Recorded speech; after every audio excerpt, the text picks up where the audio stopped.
Good afternoon, all. I hope my screen is visible. Yes, ma'am. Yeah, Absolutely. thank you so much. Yeah, thank you so much. Thank you, ma'am. Good afternoon, Ramesh sir. Good afternoon, Tika madam. Am I audible? Yes, sir. Yes, sir. Clearly. Yes, yes, sir. It's okay.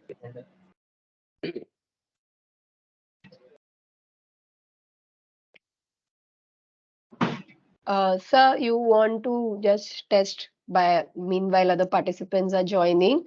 You want to Okay. test your sharing of the screen so Yes, that we formally introduce you. Then post that you can start your session. sure. Yes.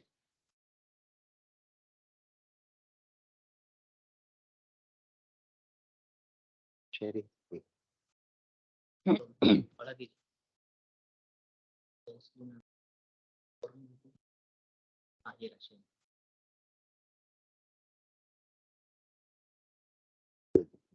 Desktop.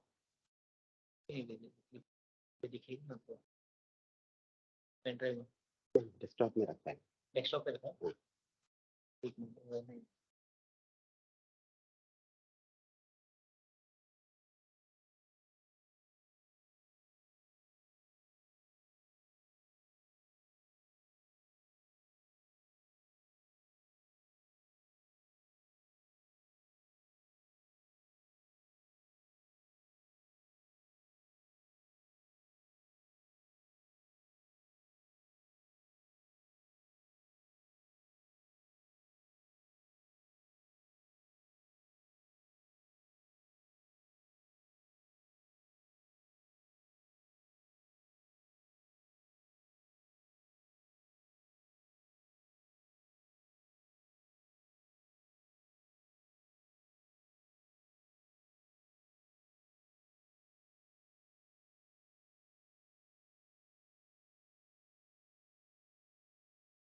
For that, can I bother you with a question? Yes, sir. Yes, sir. Yes, Darshan sir. Yeah, I feel like a student, but yeah, No, I no, just sir. Yes, sir. Tell me. I tested that. Mr. Ladamani's instructions helped me, so I could Mm-hmm. try it, and I tested it. It works very well. It works fine. I wanted to do it beforehand so that if during our Yes, demo, if sir. I have more questions, I can ask that at that time. Yeah. So I have just Thank- one tiny question. Mhm. It also shows a trust score. Now, the test definitely asks us to make some noise, do this, do that, so that you can understand how things work. So I'm sure, but I still, just to alleviate my worries, I wanted to ask you: the trust score won't be the only thing you'll be considering. You'll be looking at the evidence given below because there is Yes, sir. construction. Yes, sir. Yes, sir. Because if you see the mail, what we have indicated in that, even if there is a vehicle passing by, if you are sitting for the better connectivity near the window, that also it will capture. So the evidence will come to us, all the evidence, and as you rightly said, ki we are going to see all the evidence, right? Whatever we have received when you are appearing for the test. So you need not worry about those, the pop-up messages which you are getting. So because suppose by mistake suppose you are having next to you any of your pen, for example, or maybe you have a pouch next to your laptop, desktop, and by fluke it falls down. that noise also it's going to capture. If there is a next room, if there is some one is working or any construction work, as you were saying, everything it will capture. We are going to take care of this evidence, so you need not worry. Only keep the guidelines which we have put in that. Like, see, if you are talking to someone, that means you are discussing or anything, That's obvious. those things. Yeah, Yes, yeah, yes, that sir. could raise suspicion. Yes, yes. So we can hear all those evidences also. Absolutely. You had mentioned Yes. it. I had heard that. Hmm. But nonetheless, when you're taking a test, you can't help but feel very fluid. Yes. So yes, Yes, exam yes, style. sir. Yes, Anyway, sir. So thank we'll you for be that. seeing all those evidence, sir. Yes, Yeah. thank you. Yeah, yeah. Thank you, sir. Thank you, sir. Ramesh sir, can you please share your screen so we Yeah, can just yes, sir. sure, Yes, sure. sir.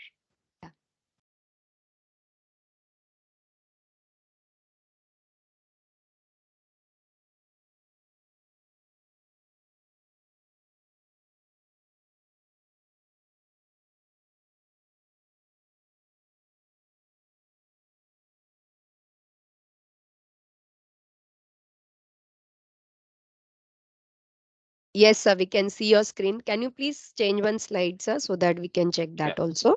Yes, sir. We Yes. can see the slide change also. Oh, Yeah. yeah. Thank you so much, sir. You're welcome.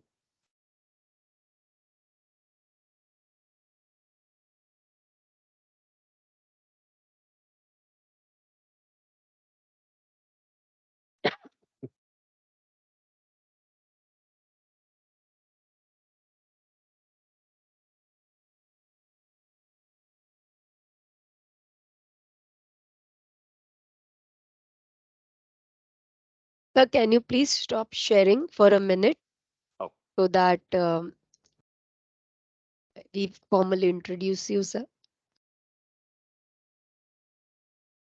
Yeah. Thank you, sir. you're welcome. I hope my screen is visible to all. Yes, ma'am. Yes, Yeah. it's visible. Yeah. Yeah. Yeah. Thank you so much. Welcome everyone to day 5 post lunch session of our 1 week FDP program on outcome based education, paradigm shift in higher education, in collaboration with Government of India MHRD under PMMM NMTT scheme, Ministry of Education, Government of India, and GAD TLC, Center of MHRD, PMMM NMTT, SGTB Khalsa College, University of Delhi. It gives me immense pleasure to introduce our post lunch today's resource person, who is none other than Professor Dr. G. Ramesh.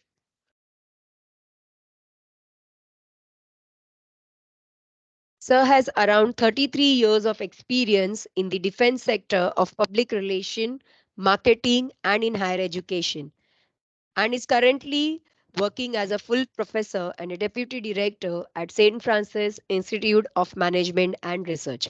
He is associated with various industries and institutions in various capacities. Dr. G. Ramesh has conducted FDPs and MDPs over the years, which includes FDPs, MDPs on outcome based education. Dr. G. Ramesh has also played a vital role in NAC accreditation process at St. Francis Institute of Management and Research, and also NBA accreditation process of its flagship program, that is Masters of Management Studies MMS. Dr. G. Ramesh is awarded with commendations of from Chief of Air Staff IAAF and AOC INCWAC IAF, and also awarded with the certificate in management and leadership from Chartered Management Institute, United Kingdom. Dr. G. Ramesh has also executed consultancy projects in the competency assessment of various senior levels of management cadres, personnel of public and private sector undertakings such as Bharat Electronics Limited, National Thermal Power Corporation NTPC, Oil and Natural Gas Commission ONGC, Bank of India, Aditya Birla, to name a few. Sir has also visited many countries such as Singapore, Malaysia, Bangkok, USA, Dubai, etc. on various occasions, including invited talks, seminars, and conferences.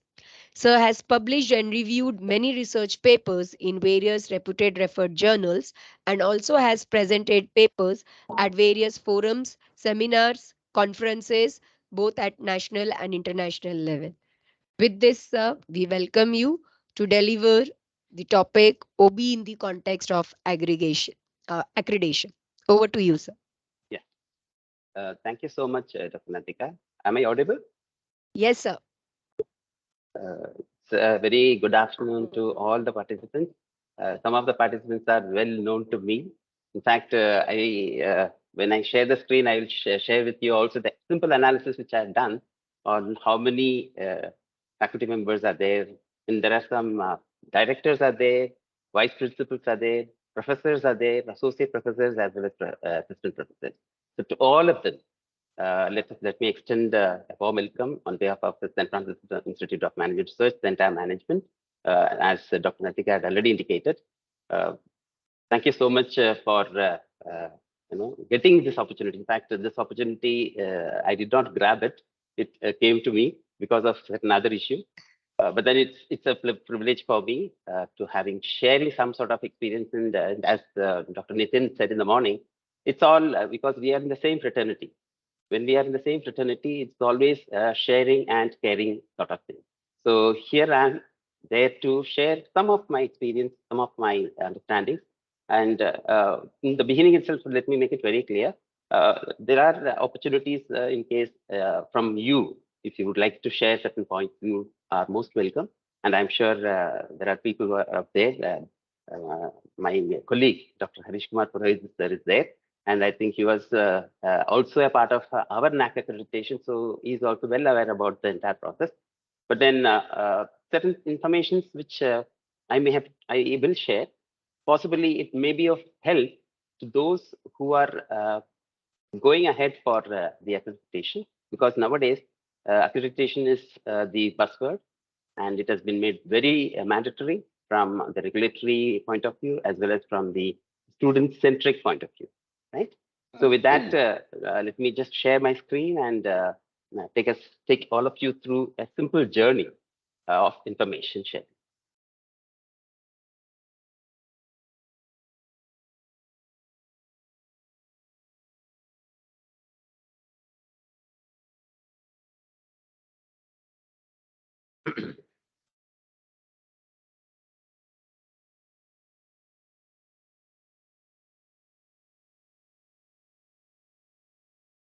Yeah, is my slide visible to all? Yes, sir. Yes, sir. Yes, sir. Okay. So let me move on to the flow of the program. I mean, flow of the session today. It's going to be very, very simple. It's going to be a connect between the accreditation and the OBE aspect. So to start with, I'll be just giving you an indication about what exactly accreditation is all about, its impact, benefits, and significance of accreditation. There is somewhere down the line the accord which has been initiated. That's called Washington Accord on the accreditation aspect. What is its role? A brief indication about that. And then I'll move on to the specific accreditation aspect of MBA accreditation, its criteria and its process, as well as the NAC accreditation criteria, process and grading and its range. I'll move on to the next part, that is the legacy of higher education system, where how important this continuous quality improvement is all about in the education and in the higher education system. And then the new approach which came in, because earlier it used to be the traditional approach, the conventional approach which been used earlier, but now it is going to be the new approach. And what is the learning environment towards that? And a specific illustration in terms of how this outcome-based education can be connected to the continuous improvement and continuous improvement in the quality of education, with reference to not only higher education, because as I said earlier, that the analysis indicated that there are many undergraduate, graduate faculty members are there from the institutions, from the colleges. So for them also, it is going to be definitely useful. That is what my belief is. And towards the end, we can have some sort of an interaction or some sort of question, clarification, which to the most possible extent, I would like to clarify. So let's move ahead. The CADAT analysis which I have done, this is based on the registration that's been put up And this indicates that 79% of those attendees, or those who have registered, I'm not sure all of them are not attending, 79% belongs to the cadre of assistant professor, and 12% associate professor, 1% vice principal, 4% directors, and there are some research scholars are also there. So this makes it very interesting that those who are opting for after the research scholar, I'm sure some of you, those who are interested into the teaching line, they are also attending so that they get to know more insights. And the past 4 days, and today being the fifth day, the insights which have been shared by the different resource persons must have given you definitely the different thoughts and with reference to what exactly is outcome-based education. I'm referring to Dr. Pankaj Trivedi's first session because this session was the session which set the ball rolling in terms of what exactly is outcome-based education and then its framework. So I will not touch upon those aspects, but I am going to connect that OBE with the accreditation aspect, how important this OBE is going to be and how it's going to be impactful in the accreditation for those institutions who have not yet gone for that and who are planning to go for accreditation. And there is another stream analysis also I've done. From management, the maximum 43% of the registered participants are from management stream. Then we have around 10% from engineering, 27% from arts and science, and commerce also is there, 10%, and others. When I say others, some faculty members are from this biotechnology, and there are others also from the other than the actual pure science and the computer science point of view. So this again makes an interesting aspect that it's not only when we are talking about the insight, it's not going to be only from the higher education perspective, it is also applicable for graduation level. So when we say higher education, more of from a PG point of view, but then those faculty members are available, it's going to be useful for them also. Now, I just wanted to give one very simple statistic. This statistic was taken from the NBA learning sources. In fact, my entire inputs are based on NBA as well as the NAC learning resources. Here it says that in the face of the mandatory accreditation, about 10,000 institutions are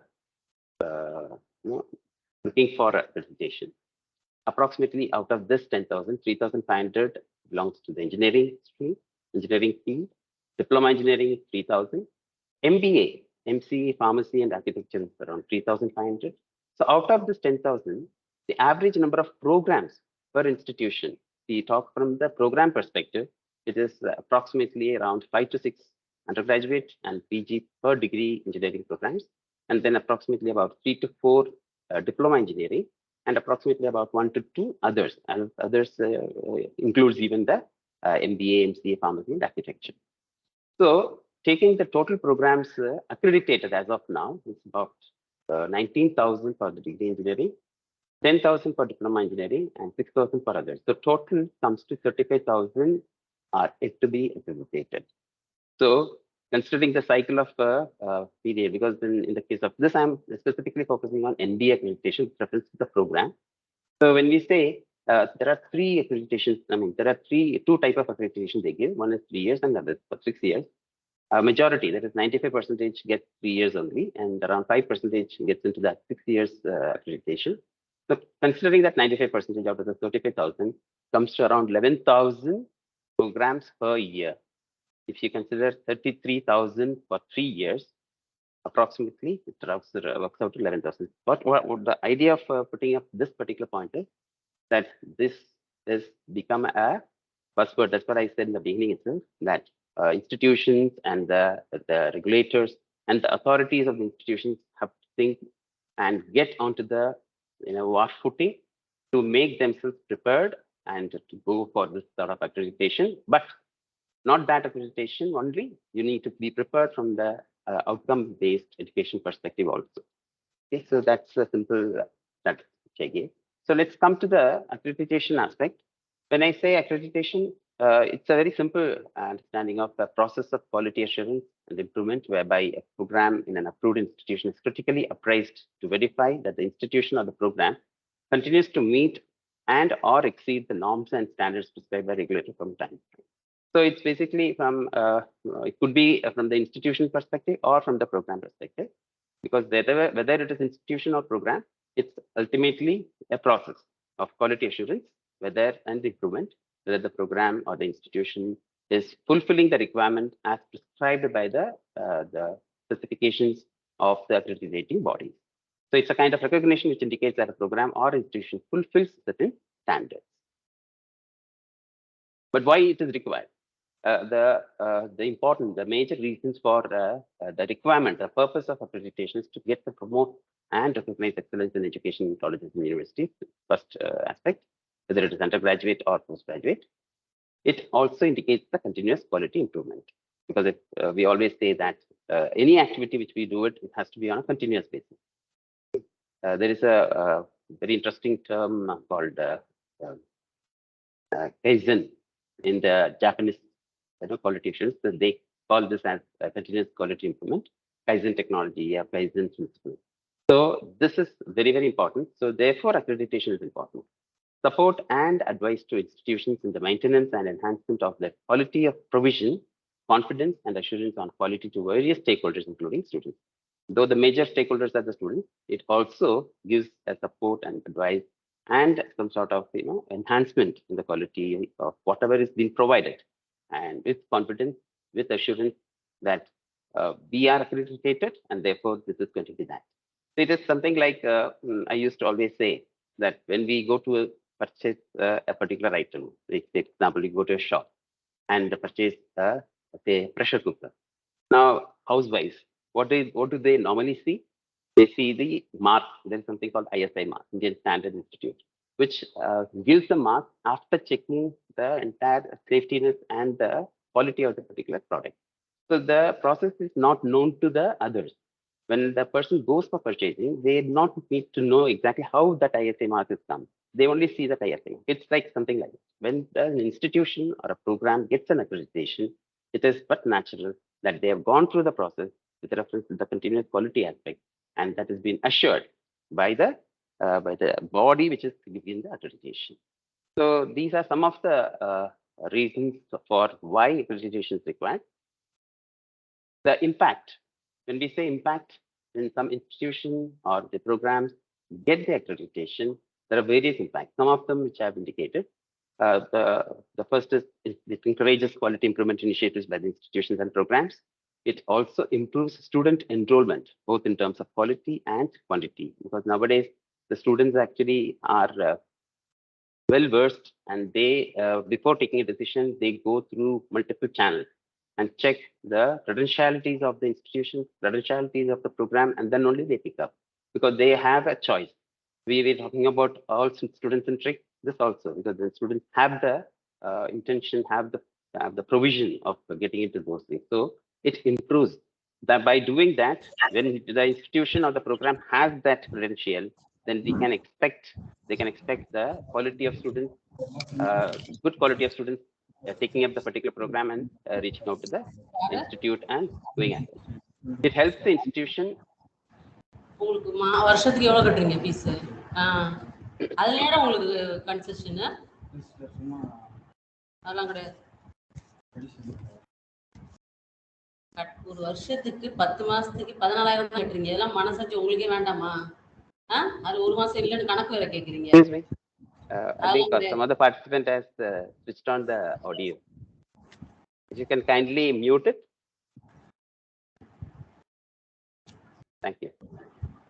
Okay, so continuing, the impact is it also helps, the accreditation helps the institution in securing necessary funds. So based on the different avenues available, when an institution or the program has this accreditation, they have the provision of getting funds subject to certain conditions. There are certain conditions prescribed also, where the institutions may not get it, but the students and staff, faculty members may get those sort of funds. It also enhances employability of graduates, definitely, because the potential employers look for the quality of students, they look for those institutes and the programs getting the accreditation. So that's again the indication I said, that it assures the stakeholder, it assures the employer, potential employer, that the students who have gone through that program have gone through the rigorous methodologies, rigorous pedagogies, which are, it's not only from the point of view of making them enhancing their knowledge, but they are also getting other aspects other than the knowledge. We talk about co-curricular, we talk about extracurricular. Okay, all these things are very also important. It's not only the curricular, but then other aspects are also important. So it increases the employability aspect, facilitates transnational recognition of degrees and mobility of graduates and professionals. So this is specific to the NDA accreditation. When a particular program is completed by a student, by that actually is if the student wants to go for higher education. So this facilitates the transnational, suppose if somebody wants to, subject to some again conditions, because it also facilitates the impact of how many countries have signed the treaty, the accord, which I'm going to tell you in the next few minutes. So based on that, and there is a concept just come, I'm sure all of you must be aware about the ABC, that is Academic Bank Credit. Under the new education policy, the Academic Bank of Credits are going to be of very much use for those students, because they can use the credits which are gained by them when they are looking for higher education. Because there are a good number of percentage of students, specifically from the undergraduate level, when they are completing their graduation, they either move to the post-graduation level if they want to go for higher studies. They also go towards the higher studies from an international perspective.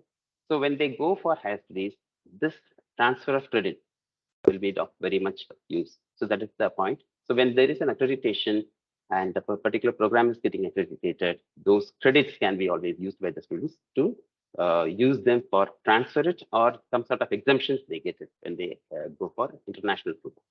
It also motivates faculty to participate actively in academic and related institutional and departmental activities, because the faculty also gets motivated, because when an institution or a program gets accredited, they feel the pride of it.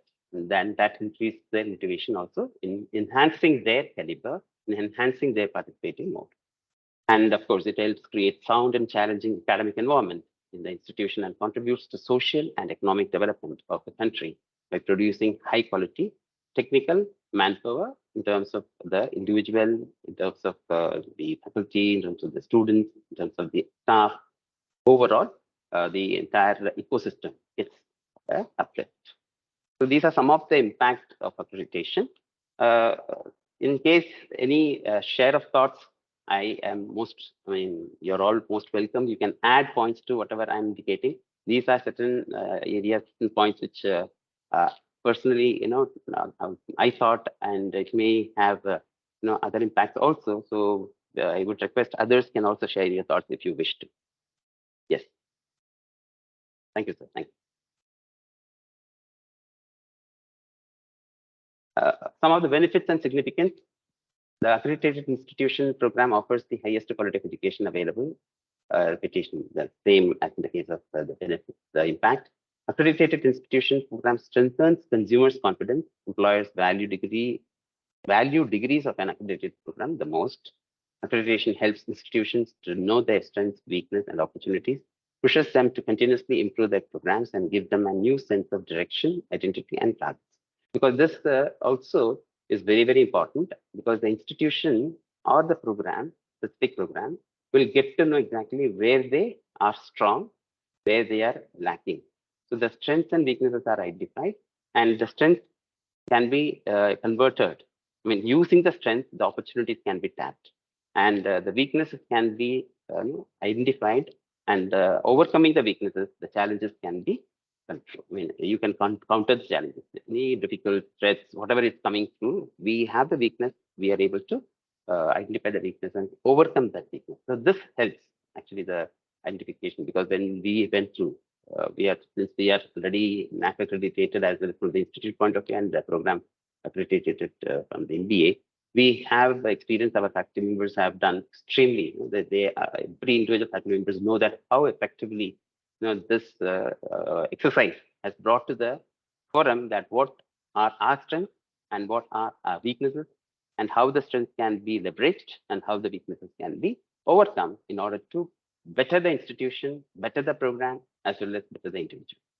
Accredited institution program demonstrates accountability to the public, commitment to excellence, and continuous quality improvement. So this again, continuous quality improvement is again, sort of continued repetition, and those sort of this repetition is not to be worried, because this is required for everyone. As I said earlier, also in every aspect needs to have a continuous improvement from the quality perspective, as well as its the characteristics, the nature of that particular factor, which is actually enhancing the program or the institution or the curriculum or the other extra curricular. Now, coming to the issue related to that Washington Accord, can I know how many of you in this forum who are attending are aware about this Washington Accord?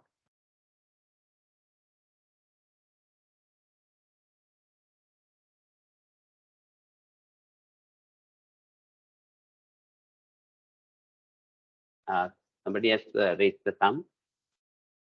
Okay. Some of you are really aware about it. Very good. Thank you for indicating that you are aware about this program. I mean, this particular aspect. But then others, those who are not aware, they should also know the Washington Accord. What exactly is this Washington Accord, and how is it impactful on the accreditation? The Washington Accord was originally signed among 6 countries in 1989, as it's mentioned here. And it's an international agreement among bodies responsible for accrediting undergraduate engineering degree programs. So, to be very honest, this Washington Accord was originally meant for engineering, graduation programs and institutions or the universities related to engineering, having that engineering program, originally thought of. And it recognizes the substantial equivalency of programs accredited by those bodies and recommends that graduates of programs accredited by any of the signatory bodies be recognized by the other bodies as having met the academic requirements for entry to the practice of engineering in the area of their jurisdiction. So in short, it recognizes those who are among the signed. So this initially it was only 6 countries. So between the countries, if any transfer is happening, there is the student who has completed a program from an accredited institution, accredited program, is eligible to go for another country which is also a signatory to this particular accord from the engineering point of view, where the student gets the benefit of the credit transfer or credit waiver, whatever the benefits associated with. But then this membership of Washington Accord is an international recognition of quality of undergraduate education, engineering education offered by the member country, and is an avenue to bring it to the world-class category. So the global system is actually brought into it. So the entire group indicates that there is a common goal defined by the accord, and that has been shared with those countries which are going to be the signatories. So it started with 6, but currently there are about 23. And India is also a signatory. The representation is done by NBA, that is National Board of Accreditation, represents India as a signatory, and India signed it in the month of June 2014. And then it got an extension from 2014 to 2020, the first extension. And from 2020, it also got another extension till 2026. This is called permanent signatory. So the permanent signatory, the credit or the status was originally taken by India in 2014, extended to 2020, and got another extension of 6 years to 2026. Now, so it is specifically for Tier 1. Now, let me give an explanation about the Tier 1 and Tier 2 institutions. When you say Tier 1, it's basically not related to the university system. We call it as autonomous. And then Tier 2 is more of those from the university system, the institutions affiliated to the colleges. So they are not autonomous in nature. The institutions, like in the case of our case, St. Francis Institute of Management Research, is affiliated to the University of Mumbai with reference to the program MMS, as well as the part-time program MFM or MMS. So we come under the Tier 2. So though this Washington Accord and this treaty was originally meant for Tier 1, because there are certain restrictions are there with reference to the university. For example, if until unless the university has a regulation prescribed, the university to university, there won't be much of a transfer happening. So it is originally meant for tier 1. But there is a discussion going on in order to include this tier 2 institutions also. But that is one side of the coin. The other side of the coin is that whether it is applicable or not, the underlining aspect is that the quality of the education is definitely going to be on the higher side. So this is a very brief indication about the Washington Accord and the involvement of NBA into this.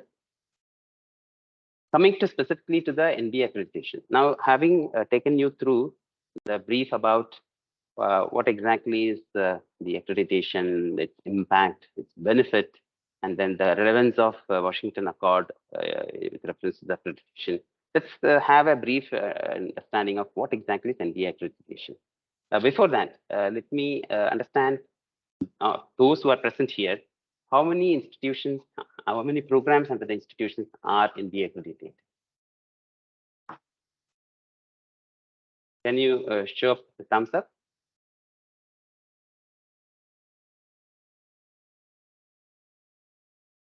I'm just trying to see through a gallery.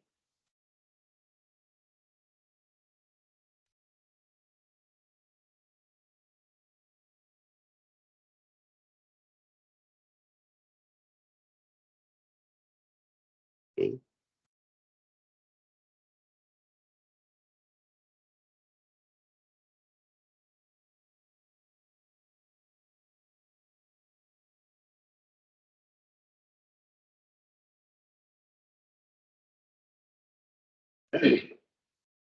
You can type in the. There's not. You are not in a position to type in the chat. So I'm not able to see any hands risen. None of the institution is, or the program associated with the institution is NBA accredited, or at least the institution having NAC accreditation.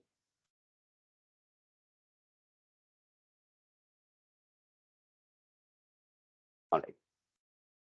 So I'll just take you through the very briefly the process involved in this. It operates on a system called AWMS, that is Accreditation Workflow Management System, which includes institution registration, submission of application, payment of accreditation fee, submission and processing of pre-qualifier, and submission of self-assessment report along with the visit dates. And this AWMS provides automation process of accreditation starting from one-time registration to the generation of the accreditation report. When you go to the NBA website, you need to, those who are willing to go for this registration or go for accreditation, need to go for the one-time registration, and then the entire operation goes through that one-time registration only. Please stop me in case of any clarification. Just raise the hand so that I can stop and then give you the chance. Okay, you need not to wait till the last part of it, because where I mentioned about question and answer. Yes, Ms. Rupali. Please go ahead.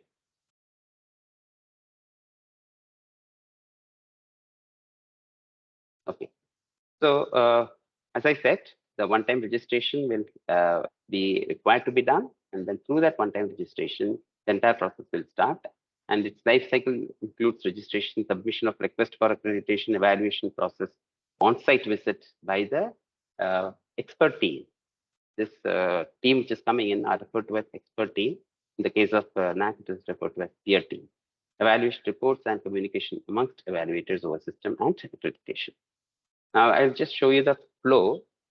There are certain documents which are available, which you can share. You can have a look at it. It is available in the NBA website itself. Different criteria and different aspects are given. Markings are also there for different programs. Like for UG engineering, there is one particular manual, and then there's an evaluation pattern.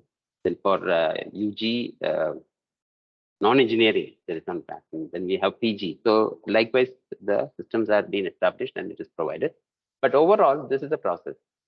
You are able to see the process, the flow chart, which I put a flow diagram. Let me read. So it is for the institution, whether the registration ENBA, they call it as ENBA, the process of online registration. If they have not done it, they need to do that ENBA registration, and then they need to go for the applying. So the requirement is once they complete the e-registration process, the process of developing the SAR, that is called self-assessment report, and it has to be put up. And along with the entire thing, you will have to put up the dates also, where once the acceptance is done, and the acceptance in the sense, when they accept, there are certain clarifications also they may ask for. Once the clarification is done, you can actually put up the dates for which they ask for 5 different sets of dates, and the dates can be given, and then the visit will happen. The expert team will come, they will visit. That is for 2.5 days. And once the completion of the visit, they submit the report to the NBA, and about 1 month to 2 months time, or sometimes it may take 3 months time also to get the result.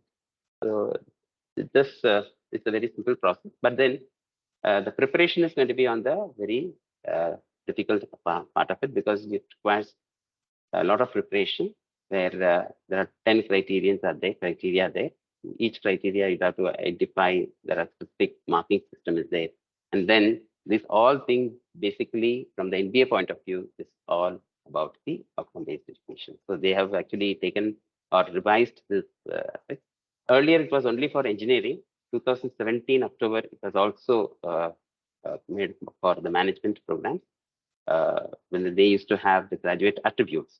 When we talk about from the Washington Accord, they provided graduate attributes, and NBA considered them as program outcomes. And I'm sure in the previous session, those persons must have taken you through the deliberations on what exactly is the program educational objectives, and how the program educational objectives are supposed to be, developed, because PEOs are specifically meant for getting it achieved over a period of 3 to 4 years. But then in the case of program outcome and the course outcome, which are established by the individual faculty members or based on their particular courses, are meant for the ensuing, because everything you'll have to see the continuation happening over the years in terms of the particular batch and particular year, with reference to each semester or the trimester in the case of the autonomous programs. So this is a very simple understanding of the flow chart, where you need to pre-register through the ENBA and then go for submitting the SAR.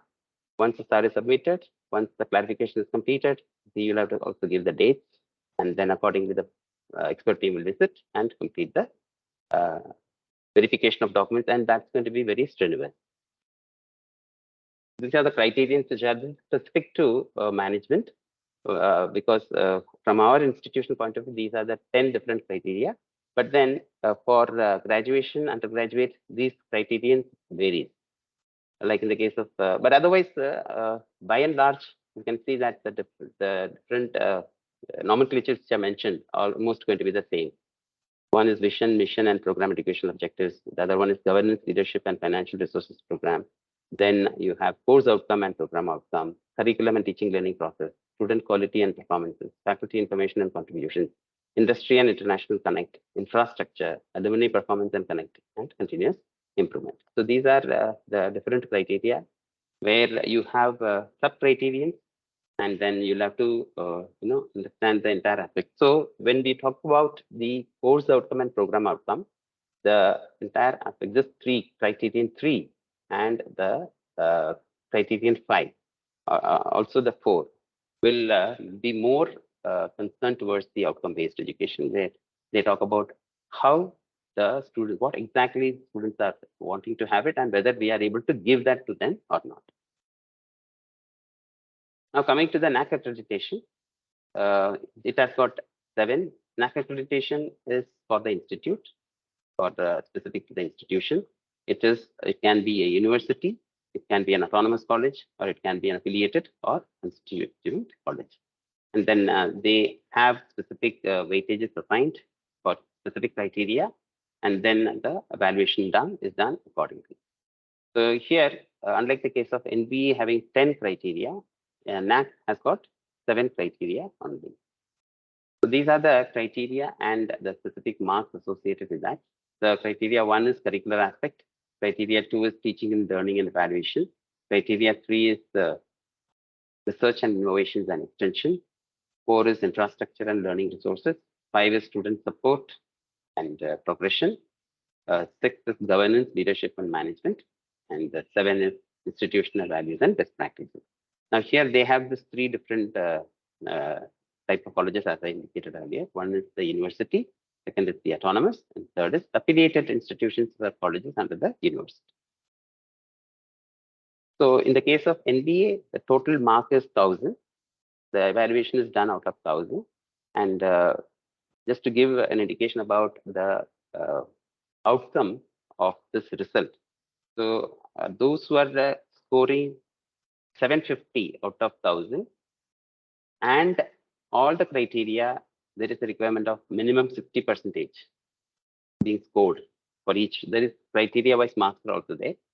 Then they can expect the result to be the accreditation for 6 years. But then there are other conditions that are also there. For example, you require to have a minimum of 33% PhD holders out of the total faculty members. And the faculty student ratio, that is called SFR, is supposed to be 1:15. So in the case of those programs do not fulfill these things, they don't score 750. They do not have the 60% score minimum of all the criteria. The criterion 6 need to have 40%. That is compulsory. If that is not fulfilled, even the score is above 600. It has to be minimum 600 and 40% weightage is compulsory. About 40% score is compulsory for the criterion 6. And then you have 20% of the faculty members can be PhD holders. The ratio, student faculty ratio is 1:25. So if these conditions are fulfilled, then they get 3 years accreditation. So these are the results based on the NBA. As I said, 6 years and 3 years.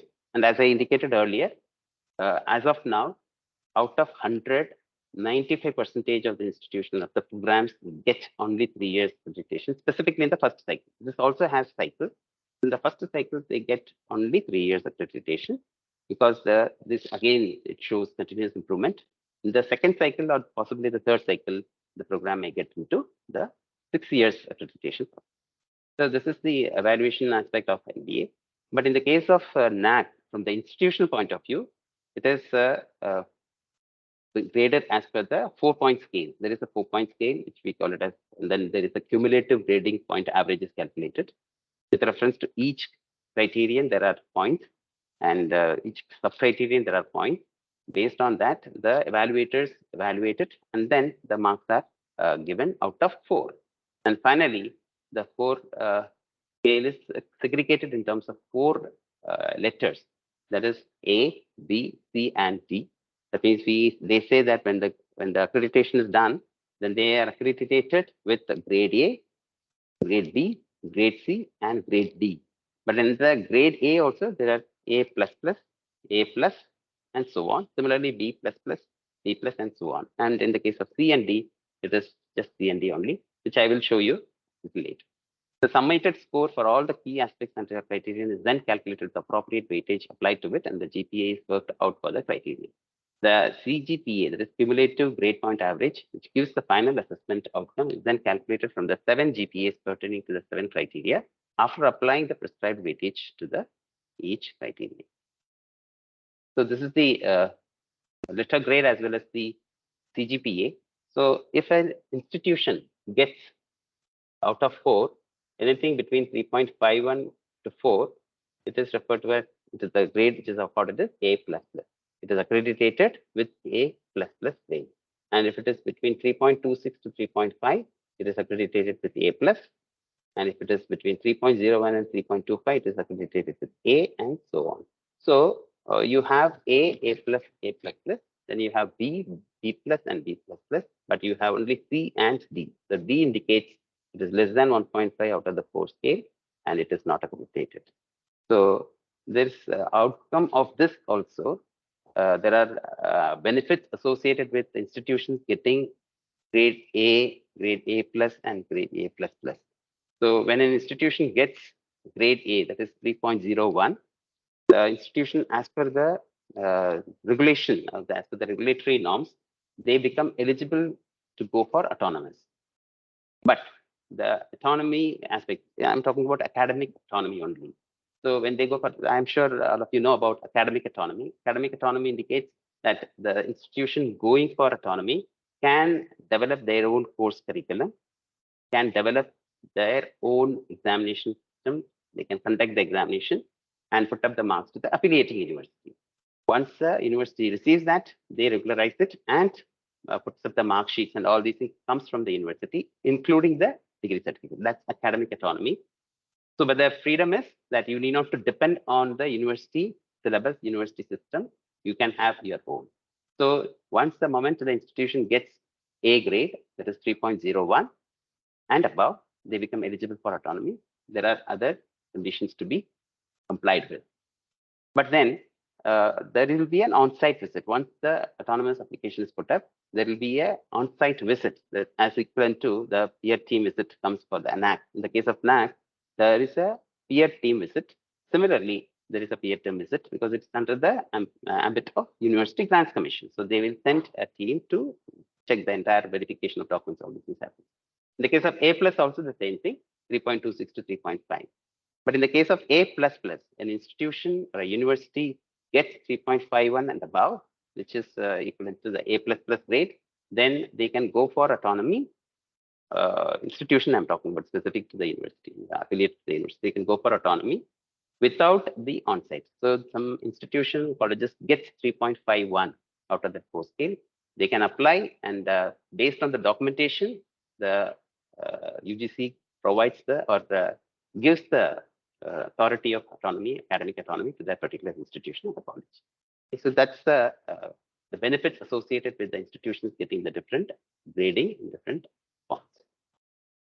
Any specific questions, queries would you like to ask at this particular moment? Yes, any questions from any participant? So far, no questions or no any questions in the chat. Chat also. Okay. Yeah. Okay. Okay. So there is one small check I would wish to do it. Then I'm not sure whether it will be applicable or not. Natika madam, can you help me out? Yes, I'll post this links in the chat. This actually, let me explain this. There are faculty members out here. They must have done this sort of exercise. You know, there is a system called Mentimeter, mentimeter.com. What you need to do is that you need to just register, and then you will get a code. So I have developed this 2-question quiz where I can ask the participants to just share. But then for that, it has to be put up in the chat box, and then they can click on that, will direct to the particular page where you have to enter. When you put the code is shared with you, and you will be able to appear the test and then respond. So the response will be seen all across. I mean, everybody can see the response, or it can be shared also. So if those who have done that, you can actually, I'm sure you're aware about it. But otherwise, those who have not done it, you can try this out. So this is one method of, whenever that online interaction happens, you can use this particular portal, website, where you can use this for developing quiz. You can have multi aspects. You can. Similarly, there is something called hot docs. Okay, so those things I'm sure faculty members must be aware about it. Those specifically those who have been doing the online teaching during the pandemic situation, 2020, 21, and 21, 22. I have posted the link in the chat box. Okay. So someone must have tried. If you have any of you have tried it, do let me know in case you are able to do that. There's only one question which I have put.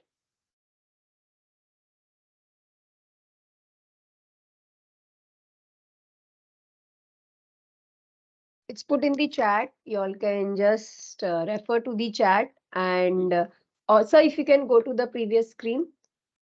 Those who are unable to see the chat, they are able to see the screen. So you can go to the browser and you can put www.menti.com slash and what sir has shown on the screen, ALX FKD XQIVSM. You can type that in the browser. You can press enter and you will get the landing page of the quiz. Ma'am, can you repeat that again? We are not able to see the slide. So, ma'am, You're it's not able there to on see the the slide. screen, on the slide. I can see the slide, ma'am. You're not able to see I'm the not able screen? to see. Okay, it is HTTPS. You just go to that www.menti.com /ALXFKDXQIVZM. I think Natika madam has already posted that in the chat box also, chat room also. Yeah, so some of them, since they have not logged in with their register ID and password, they cannot see the chat. Oh, So they okay. can see the screen. On the screen, Okay. it is there. So some of the participants, I guess, they have taken the test and they're saying there are 3 words to be input for the word cloud. Yes, After yes. typing 3 words, it's telling to wait. Asking for 3 words to input for the word. No, no, So they can have speak done out. Those who have already tried, no, I would request them to unmute their audio and then speak on. Good afternoon, sir. Yes, For the Mentimeter, are we supposed to be having some question that we're supposed to answer? yeah, there Or is did I miss another that? question which is coming. After the cloud, there is one question also there. So what do we put in the cloud was the question actually. No, no, Because the cloud which I dedicated is, you can actually some specific words, no, where we were supposed to ask which is the buzzword on the basis of the 5 days, the FTP which you have undergone. Which are those words which are repeatedly you have been listening to? Say, for example, it could be outcome based, it could be CO, it could be PO, it could be Bloom's taxonomy. Now, these are things which are repeatedly been heard by you. So just to get some sort of refreshing, that's it, nothing else. But there is one question which I had actually added in this. So you can actually see that whether you are able to answer to that question or not.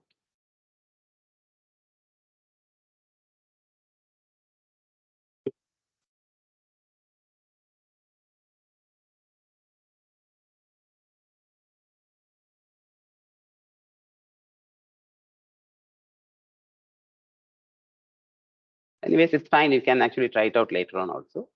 Shall we move on? Yes, sir. Yeah. Okay, so moving on, the next part which I'm talking about is I'm again giving a brief statistics about the legacy of what we call it as higher education system. The size of the higher education system is, from the university's point of view, about 900 plus universities are there, pan-India. And out of that, currently only about 400, I mean less than 400 are actually accredited from the NAC accreditation point of view. That works out to around 35%. And out of that, 60% have received A grade. This is the statistics. And among the colleges, we talk about different colleges which are affiliated to the universities, the Tier 2 system. 40,000 more colleges are there, out of which 700, only less than 700. So it works out around 14% of the colleges are only accredited. And out of that, there are only 25% who have received A. And very less percentage of colleges have received A+. So when you see this system of universities, the UGC under the University Grants Commission, I'm sure you are aware that there are 4 different type of universities in the system. The first is the central university, second is the state university, third is the deemed to be university, and fourth is the private university. So, and then institutions of national importance, that is in excellence we call it. Some institutions get that from the University Grants Commission. So these 4 universities collectively, you have this many. So the scenario I'm talking about is very, very grim.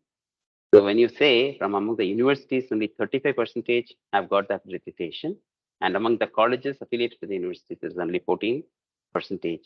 So there are many things to be done. So the indication is that from the colleges point of view, whomsoever is representing the university, whomsoever is representing the colleges, please take it up in your own colleges and universities so that you get the benefit or on the basis of the accreditation, because it has now been made very, very mandatory for universities, institutions, and the programs to be accredited respectively, whether it is in terms of NAC or in terms of NBE. So coming to the continuous quality improvement in education and the higher education system, the quality is a general concept. We are talking about quality. It's a general concept. When I say general concept, it is applicable to almost every aspect. It need not to be only education. It can be from a non-educational levels also. When we are talking about a product, we always we purchase a product on the basis of its quality. So the people who are building the brand focuses more on the quality. So it's a general concept.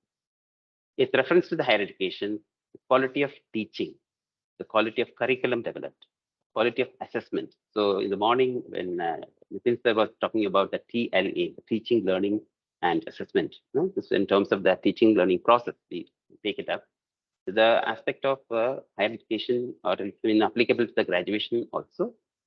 There we talk about the quality in terms of the teaching. So we need to have the better teachers, better equipped teachers in terms of their delivery system, in terms of their knowledge enhancement. So we always say that from the teaching point of view, we say that they need to develop themselves. When I develop as a teacher, I will be able to develop my students, on the basis of how I have developed it. So that is basically what we talk about from the continuous point of view. And the learning curve is an exponential curve. You can always see that as time grows, the learning curve needs to be exponential. I might have put up 33 years of service, but I still do some sort of learning registered with a particular program. There are a lot of what is that called? Modes are there. We are talking about SWIMAR mode or the NPTEL mode or the NITTT mode. Everywhere now it is made very, very significant and easy for the teaching fraternities to take up at least one or the other two courses and keep on doing it. So that will actually enhance my learning, which I can share it with my students. And quality of service expectations. So when you say this quality, along with quality, expectations will also be there. So when I see that, okay, I'm a qualified person, I am expected to perform. These expectations come from the other side. It could be from the stakeholder side, it could be from the student side, from the management point of view. All these things are there. Now, clubbing these three, the outcome-based education becomes more relevant. But till now, the demands of global knowledge economy indicates that there are a lot of creativity, a lot of application, a lot of analysis, synthesis, and collaborative learning were happening, no doubt. Workforce are capable of retaining and learning new skill competencies. That's what's happening. When you're talking about competencies, it involves the knowledge, the skill, and the behavioral aspect. When we talk about behavioral aspect, it includes the attitude, the characteristics of an individual. All these things are happening. Awareness of sensitivity towards an implementation of sustainable development goals. We now talk about 17 SDGs. But then this approach has been conventional in nature, treating education as transmission of expert knowledge. It's only one way they've been transmitting it. I have better knowledge, but I'm transmitting it to the other side. But then whether the transmission was actually fulfilling the requirement of to the other side or not, when I'm talking about transmitting to the other side, I mean to say the students could be the other than the students also. When I'm working, the other party could be my colleague itself. That transmission should not be one-sided, because I am able to transfer the knowledge, but then whether it is received or not, that's again to be seen. So came in the new approach, where deciding about what you want your students to do. This is the new approach when we talk about. I'm sure this must have been even taken by Dr. Pankaj Trivedi, because what we are going to talk about is about the outcome-based education. So we need to decide about what you want your students to do, right? So this is where the difference of objectives, course objectives and course outcomes came into. When we talk about course objectives, it is from the faculty members' perspective. What I want to put across to the students. Course outcome is what exactly the students want to have.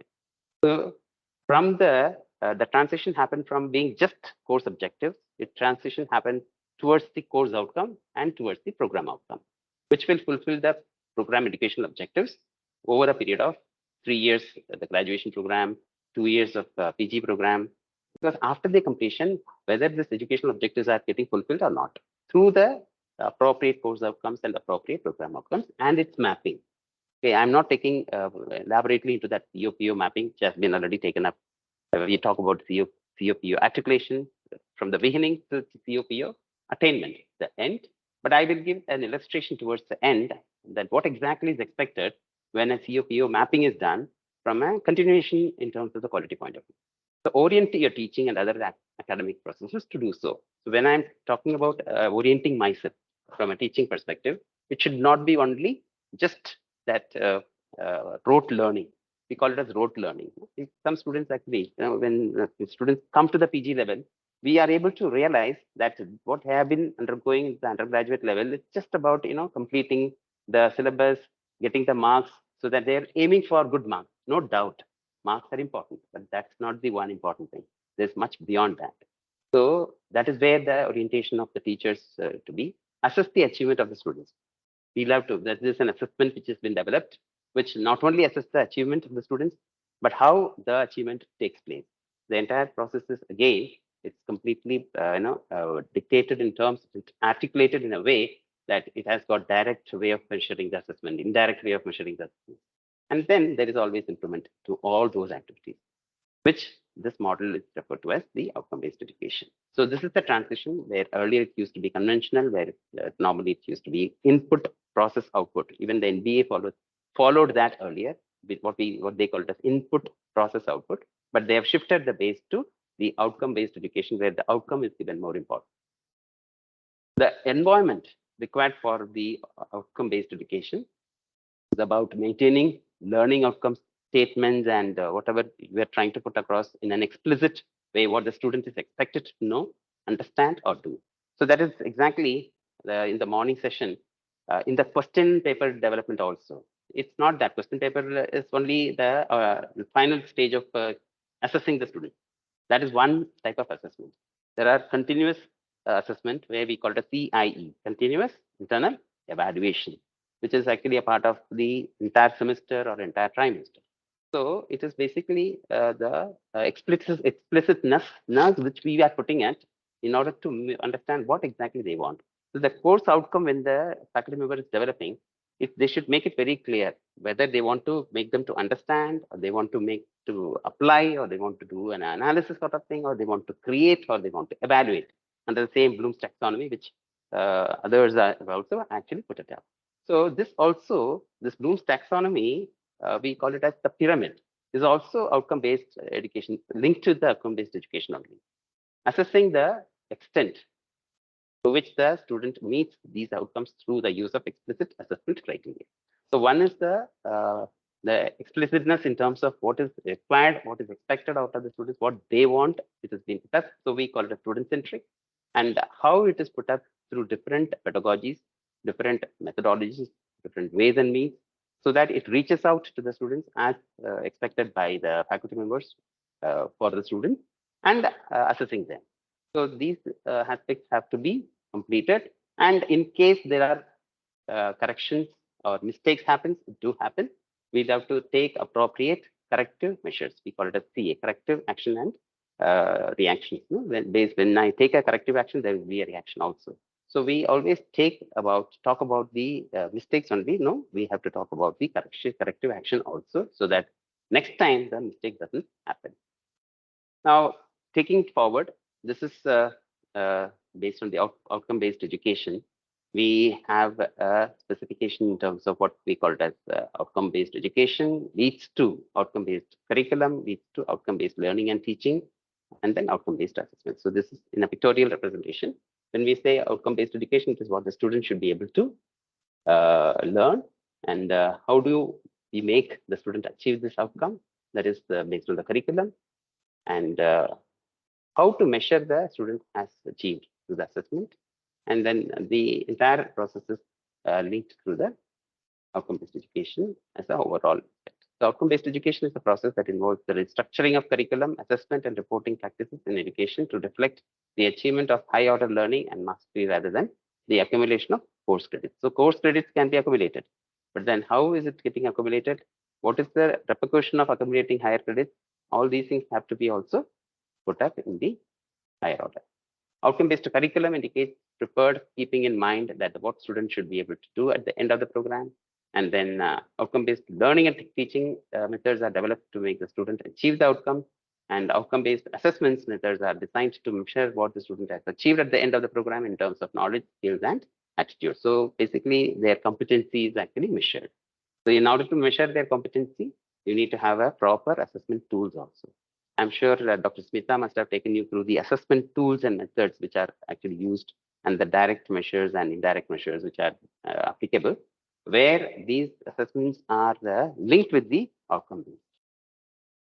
So this is exactly I was indicating about the outcome-based education pyramid, where this is exactly what the Bloom's taxonomy also indicates. So Bloom's taxonomy is again a buzzword. When we developed the COPO mapping, we have to, when the question paper also is linked, as well as the when we start the session plan, we need to have the course outcome defined. Before that, we need to have the program outcomes identified, because when we say program outcomes, it is from the engineering point of view, there were 12 graduate attributes. I'm sure those who are from the engineering, they are aware about this. Now, those graduate attributes which were referred by Washington Accord is being referred as program outcomes by the NDA. But in the case of the management, it was reduced to 7. I mean, 5 actually. NBA gave only 5 program outcomes. And then the programs, the institutions were given that authority to develop their own PSOs or POs, program-specific outcomes or program outcomes, to the maximum of 3 more. So in our case, we had the 5 POs given by NBA. We had developed 2 POs, or we can call it the PSOs also. So, but then after developing the POs, the individual faculty members identify with reference to their subject which particular PO could be identified. So it could be PO1, could be PO3, could be PO5, based on the keywords, based on the action verbs put up in the PO, program outcome. Accordingly, there are course outcomes developed by the individual faculty members on the basis of the course objectives which are already available. Now, when I develop the course outcome, we need to remember these aspects, whether I'm putting the course outcome with the intention of making them to remember certain things. There are certain definitions which are there, which needs to be remembered. There are certain concepts to be understood and to be applied. And then there are certain analysis to be done to make a decision. And then we normally evaluate. So the first 3, the lowest 3, remember, understand, and apply, are what we call it as the low level. In fact, it reaches up to the low level of grasping, low level of understanding. I mean, when I say low level, these are from the student's point of view, those who are not very good in their grasping. So there are, when we analyze the students, we normally do the students analysis in terms of weak students and the strong students. We don't differentiate in front of everybody, but we do the analysis on our own. So in order to empower the weak students also, we need to handhold them also. So there are certain course outcomes which have to be developed with reference to remember, understand also. But at the same time, higher thinking, that's called higher order of thinking, that HOTS, we call it HOTS. So for them, there should be somewhere the course outcomes developed with reference to the application, with reference to the analysis, and with reference to the evaluation, as well as the creation. So keeping this in mind, the Bloom's taxonomy, the outcome-based education works accordingly. So when we talk about putting up to the students, we need to understand exactly what the students require, depending on the level of the students. The level of the students, all the students may not be of the same level. So depending on their level, the individual faculty members have to consider, and then they have to create the PO and then connect it to the PO. Now the connection, when I say the relationship between the COPO, you have initially, those who have developed that, they will be able to understand the COPO mapping, or the articulation we call it.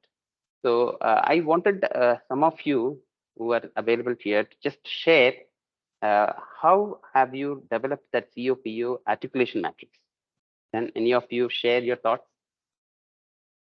When you develop the COPO mapping, the first thing which you are supposed to do is that the COPO articulation matrix, where you develop the CO and then you connect it with the PO based on the specific POs available. And then you identify the BTL also, the Bloom taxonomy level, BTL we call it. Either it is 1 reference refers to remember, 6 refers to the creation, that cognition ID we call it. Can any of you share your thoughts, how you normally connect it. And then when I connect the CO1, that is course outcome 1 with the PO outcome 1, what is the level? There are 3 different levels are there, low, medium, and high. So how do you normally identify whether it is to be 1 low level or medium level or high level?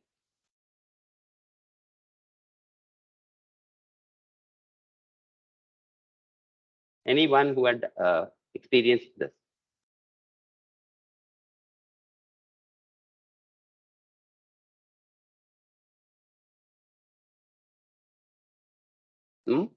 None of you?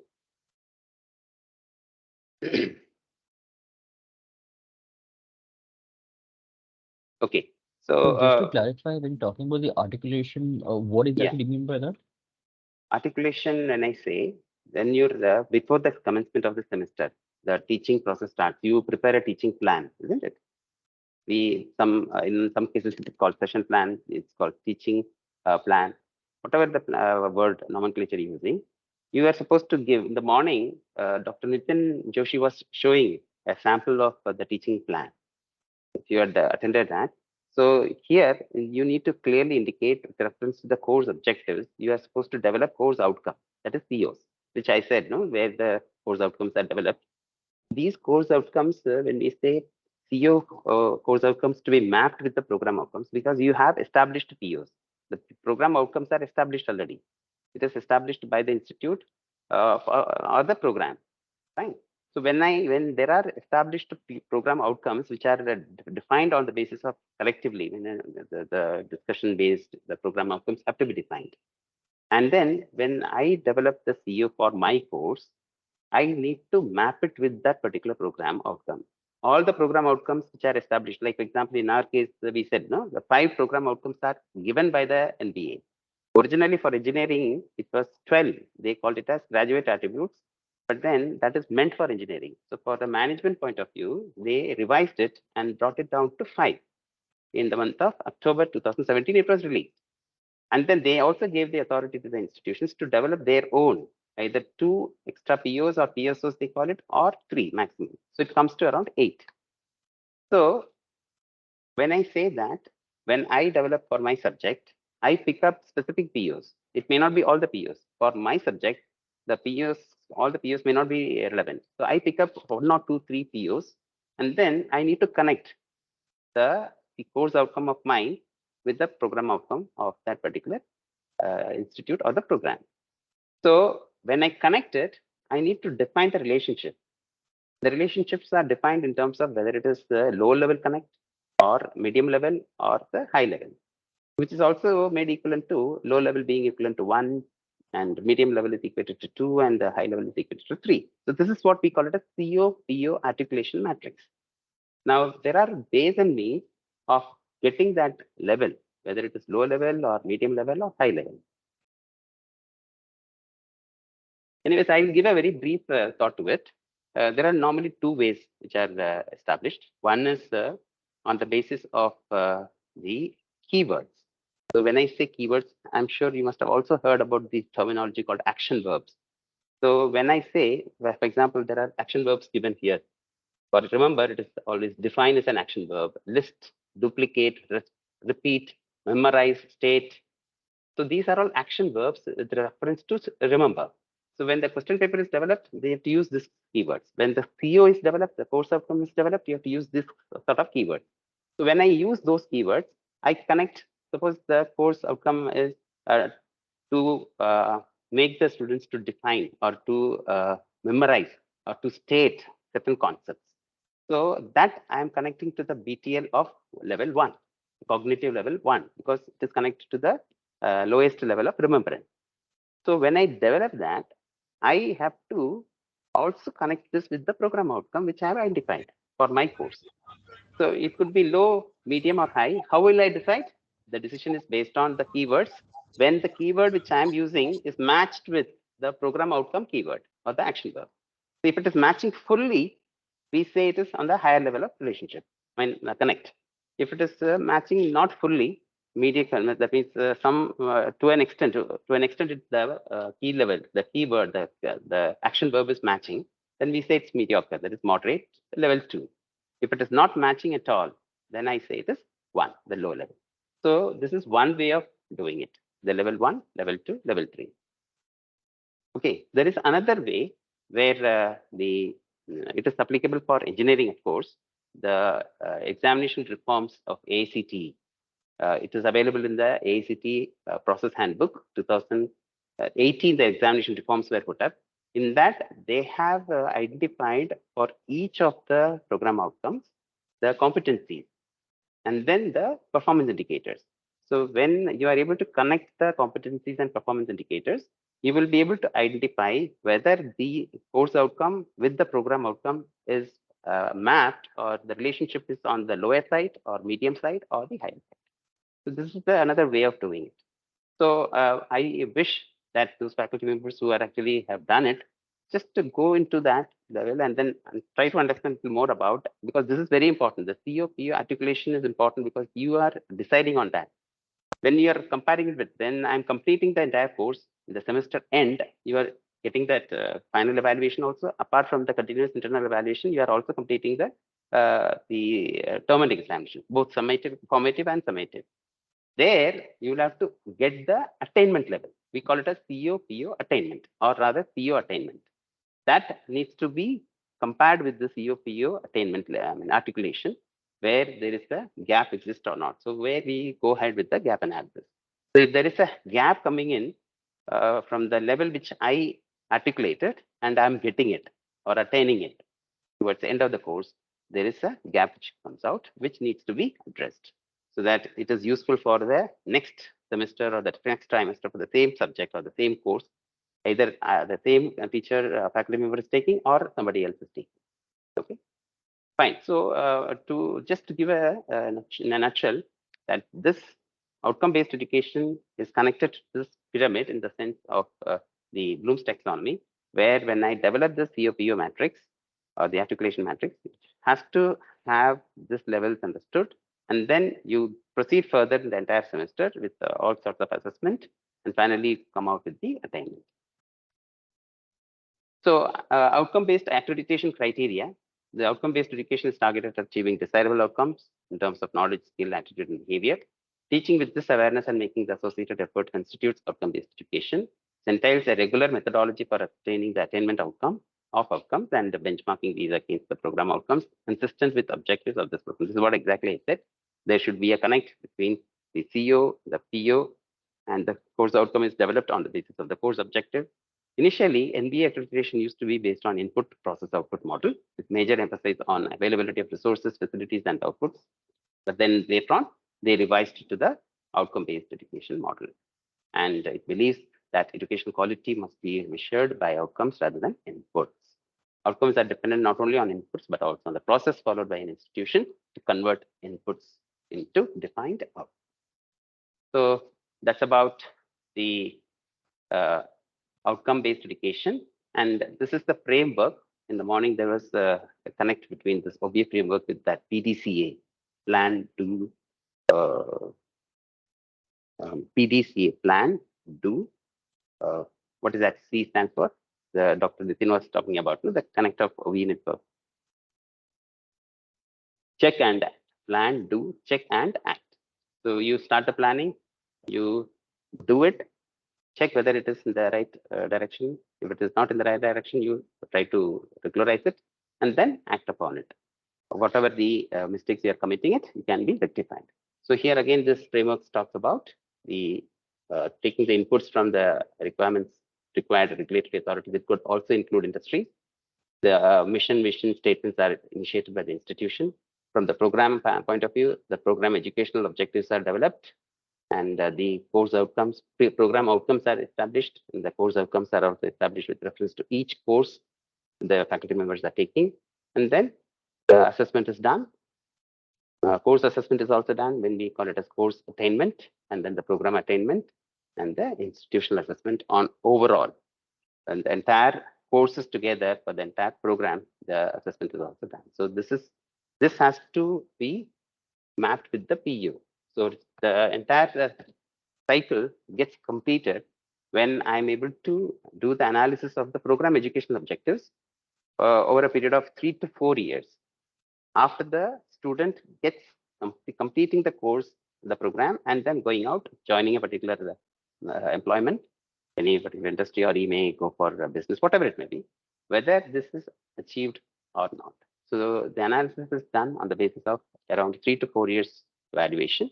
But as far as the course outcome and program outcome is concerned, it is an ongoing process of every semester, every year. Okay, just to give one illustration before we wind up.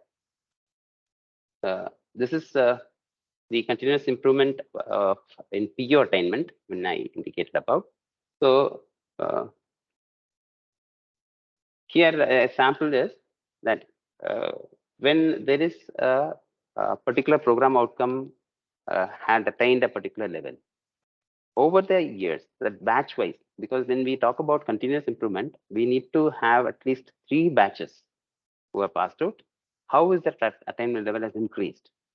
Okay, so in this, it has indicated that the attainment level of PO1, the program outcome 1, has increased from 2.53 out of the 3 to 2.72. Okay, from batch 1921, there is one batch for which the evaluation was done. The program outcome 1, out of 7 program outcomes, we are able to identify that the program outcome 1 has increased its level from 2.53 to 2.72 from the previous batch to the next batch. And this increase indicates 7.5% increase. Okay, so similarly, for the next batch, it should show increase. So when we talk about the continuous improvement, the PO attainment of one batch should have definitely, the second batch should have the increased PO attainment level of the previous batch. What does it indicate? That there is an improvement which has taken place. There is a gap which could have been identified, and that gap have been filled through the gap analysis, and possibly the actions have been initiated in order to fill the gap, in order to plug the loophole. Possibly it was identified by the particular course faculty member or the subject faculty member. Okay, so this indicates that the students have shown improvement in the application of knowledge of management theories and practices to solve business problems with reference to, because this is the program outcome 1 talks about. Program outcome 1 talks about improvement in the application of knowledge of management theories and practices to solve business problems. So when we are able to realize on the basis of analysis that there is an increase, that we are able to show that there is a continuous improvement. Okay, so this is applicable to not only to that one PO, it is applicable to all the POs. So this is what we call it as PO attainment. So once we complete the PO mapping based on the outcome-based education, we are able to show that there is a significant increase in the PO attainment over batch to the other batch. Similarly, there is something called continuous improvement in the threshold level. How many of you are aware about the threshold level? Those who have already developed the PO mapping. Are you, any of you in this gathering, aware about the threshold level?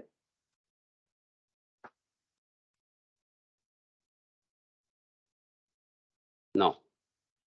Okay. No, So, no one has put in the okay. chat also, nor even Okay. All right. So I'll just give a very 2-3 minutes only I'll take. This threshold level is about when we are talking about the CO attainment. So when we talk about CO, PO articulation.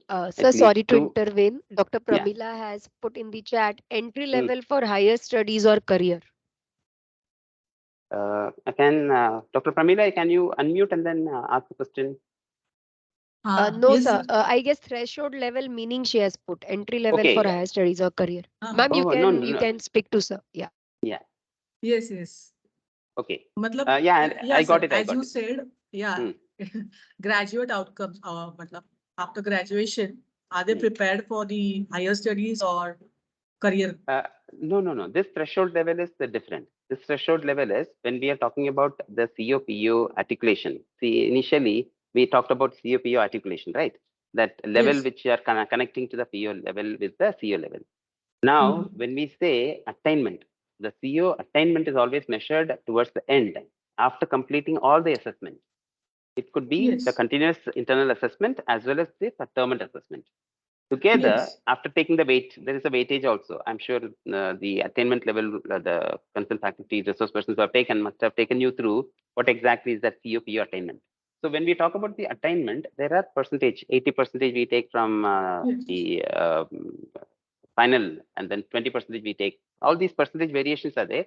The final CO attainment level comes into, say, 55%. Now here we say there are threshold level where the method is either you take the percentage of marks itself. Suppose you are teaching a particular subject, okay, in a class of say 60. Now you have an average. What is the percentage of marks scored? That is easily calculated. Now that is one thing you can keep it as a threshold. Suppose 60% marks scored. So you will have to define the level, like those the average score of anything less than 60. Between 50 and 60, you keep a one level, and less than 50 is another level, and above 60 is the third level. That means low level is less than 50, second level, medium level is 50 to 60, and then above 60. So we are keeping the threshold as 60% of the average mark score. Fine. There is another threshold is keeping the 60%, and then say that out of the total number of students, the percentage of students who have scored 70% or 60%, we keep it. So it is not the marks taken as a threshold. It is the average number of students who have scored that particular average mark. Suppose in that same class of 60, the average mark is coming to say 75. Now I see that out of this total, how much percentage of the students have scored above 75? How much of the students have scored less than 75? So depending on the number of students average of those who have scored above the average marks or less than average marks, we decide on this threshold level. So here also we can decide on the less than 50, 50 to 60 or 60 and above. So when I say threshold level, it is based on the marks scored by the students, or it could be based on the percentage of students who are reaching out to that particular average marks. So here, you got the point, Dr. Pramila? Yes, sir. Yes. Yeah. Okay. So, but then you are indicating about the graduation, those who have completed the graduation and then going for higher studies. What is that you referred to? I felt that it is after if you are having some distinction or some courses, they ask for a general entry level. So okay, no, this is different. This is completely related to that POP only. Okay. Yes. Yes. Because this is another important aspect of when I say threshold level, it is related to the outcome-based education only. Earlier, there was no threshold level were decided even by the NBA authorities also, but now they have developed it. And they have given the authorities to the institutions or the programs to choose any one of that, the two different levels which I talked about. No? You can choose the marks as the threshold or the percentage of students as the threshold. Now, in this case, it says that it can be observed that the number of subjects having 60% less than attainment level. So here, the attainment level is less than 60% of the students have got the particular threshold marks. Okay. And this has decreased from 25 out of 71 subjects. So for all the subjects, because we do this course outcome attainment level for each subject.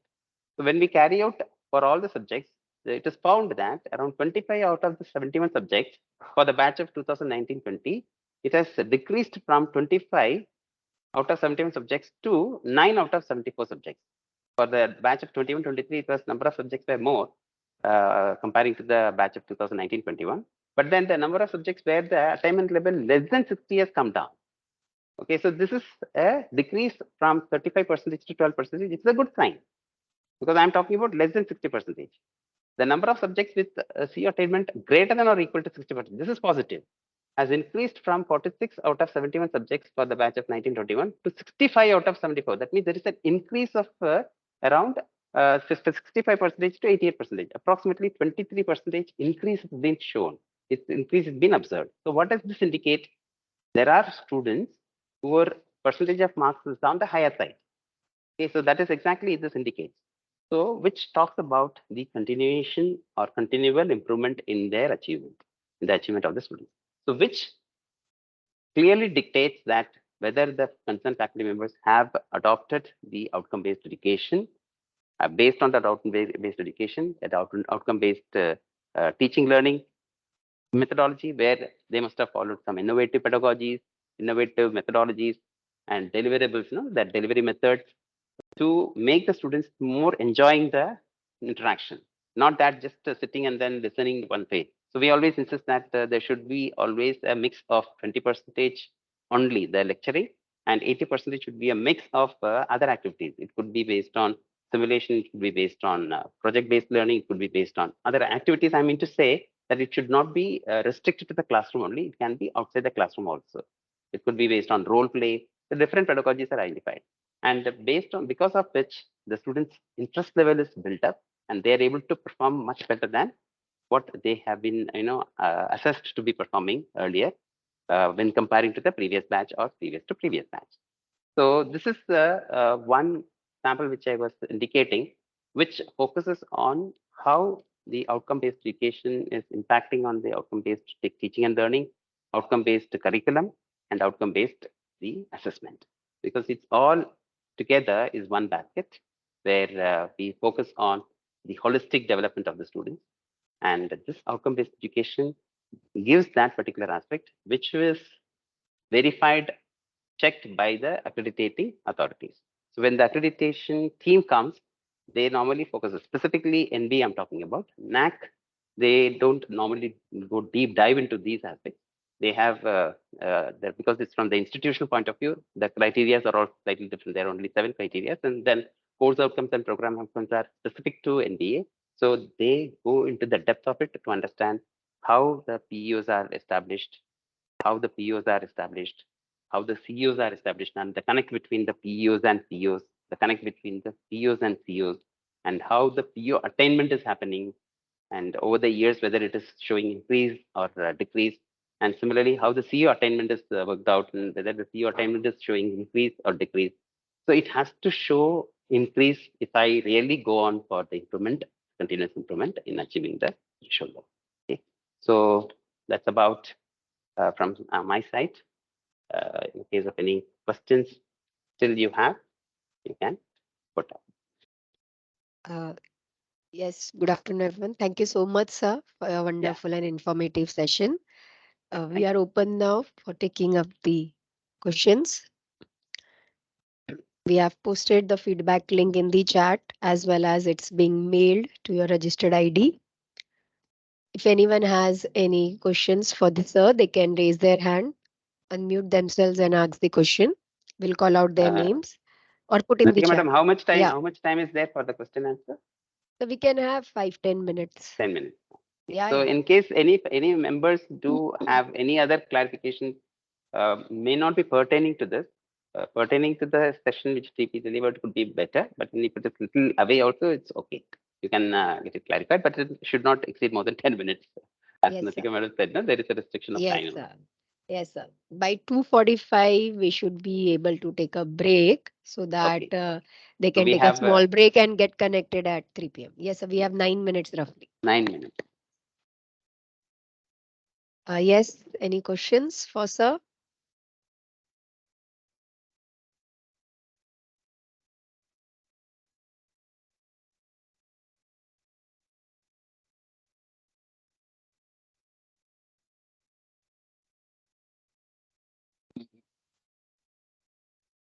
Hello. Put your question. Yes, ma'am. Go ahead. Yes. Sir, like, I don't know it's related to this or not. Like, I wanted to ask that if at initial stage only the CO-PO mapping is wrong, like slightly, then in that case, like if we have done the whole process, so we have to repeat that thing, or at that stage only we can improvise if we come to know our mistake at later stage. Okay, what do you mean by mistake? Can you elaborate that initial articulation? You are talking about the CO-PO articulation going wrong, right? How do you define that? What do you mean by wrong, going wrong? That means because see, I'll tell you. I'll just repeat it whatever I said. So when you say CO-PO articulation, no, it is purely based on your perspective, what you want your student to. That's why we connect it to the outcome based. Outcome based is all about what exactly you want your student to learn. It's not that what I have in my mind, I'm putting it across, right? That's basically I develop the course objective, I'm developing it, or it is already developed, it is available. But then course outcome is developed by me as a faculty member with the intention of what exactly I want my students to learn.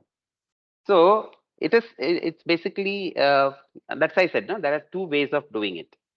Okay, when I say the connect, I'm sure you are talking about the COPO articulation, that levels which I indicated, 1, 2, or 3. So you may put Yes. 1, you may put 2, you may put 3. So this level 1, level 2, level 3. Level 1 is low, level 2 is medium, level 3 is high. So when I see that the course outcome which I developed with the action verbs matching with the program outcome which I have established, I have identified, because I as a faculty member need to identify the particular program outcome out of the 6 or 7 POs which are having already, which is developed not by you as a faculty member, it is developed as a system. The POs are not developed by individual faculty members. It is developed by the group, on the basis of discussion, on the basis of deliberations, and then these things are so that it is common for all the subjects, all the faculty members under that particular program. So, but then if I have a particular subject, I know which particular program outcome I need to pick up, because based on my level. So when I pick up that, it may not be fully relevant, that course outcome, because you have to develop at least 5 to 6 course outcomes. Ideally, we say that there should be a course outcome of around 5 to 6 minimum. The reason behind, when you have the more number of course outcomes, you are able to cover the Bloom's taxonomy levels. There are 6 levels. So though you may not cover the 6th level, that is creation level, but at least to the level of 1, 2, 3, 4 has to be mapped. So that is where when you are developing the question paper also, it is matched with this. So I am developing a particular course outcome with a particular keyword or the action verb. So when I map it with the PO, if that particular action verb, when I develop the course outcome, matches fully with the program outcome keyword, I mean action verb, then I connect it with the highest level. I put 3. So it is my way of putting it. When I complete my course and then complete the CO at attainment level, it may not be the same. Okay, so you don't need to feel that it is doing wrong. But in case it is not, suppose I kept 3 for a particular course outcome 1 to program outcome 1, I keep 3. Okay, but then when the articulation developed and the attainment, it is not coming to 3, it is coming to 2, say for example. It doesn't mean that what you have indicated as 3 is wrong. There is a gap which is coming out. There is somewhere some gap is existed which you need to do the root cause analysis. We call it as RCA, and find out where the loophole has happened, and you have to plug it. So in the next course, the next semester, the same course has been taken. This can be taken care by either you, if you are taking the same subject, or some of your colleague who is going to take that subject in the later stage. So you don't need to feel that the COPO articulation matrix which is developed in the initial stage is wrong. Okay, so don't worry about that. Have I answered your question? Yes, yes, sir. Thank you so much. You're welcome. Thank you What's so your much. name? Even I had the same question. You can tell your name. I think when you tell your name, we'll be able to. I'm Dr. Saira from KPV Hinduja College, sir. I'm taking a financial market course, and even I was having the same query because, sir, this is the initial stage of NEP, and we also got a autonomous this year only the status. Otherwise, we were under the Mumbai University syllabus for. Thank you so much, sir. So actually 2 things at a time going on, and we are really confused like what to do and how to proceed further. So as you said, we can also change accordingly. But then will it be a 3 years change, or will it be next year immediate change? This is what my query is. Like for example, this year, as per my understanding of the subject, I have taken some, interpretation until the 3rd year it is going to be, right? Okay. But then after a year's time, when the outcome comes, I come to know that there was some, a rectification required. So shall I put it from the next year, first year itself, or I can articulate it in the 2nd year itself, sir? No, the COPO can be revived even on the yearly basis because it's ongoing. Only the PEO, program educational objectives, are to be analyzed on the basis of at least 3 to 4 years, because program educational objectives are completely different. But then the point which I want to tell you that in fact we are also brooding up the matter on the PEO course outcomes. Like in the case of PEO, I told you, there is the system established. The program outcomes are system established, where it is not developed by individual faculty members. Similarly, the course outcomes for a particular subject can also be. That is, in fact, Dr. Natika also is aware about, because we are trying to work out that way, that we are trying to put across on one common platform that these are the course outcomes for this particular course. so that whether it is taken by me or somebody else, they need to follow that course outcome only. And that will keep reviewing on a yearly basis in case of too much of a gap has been identified over a period of 1 semester or 2 semesters.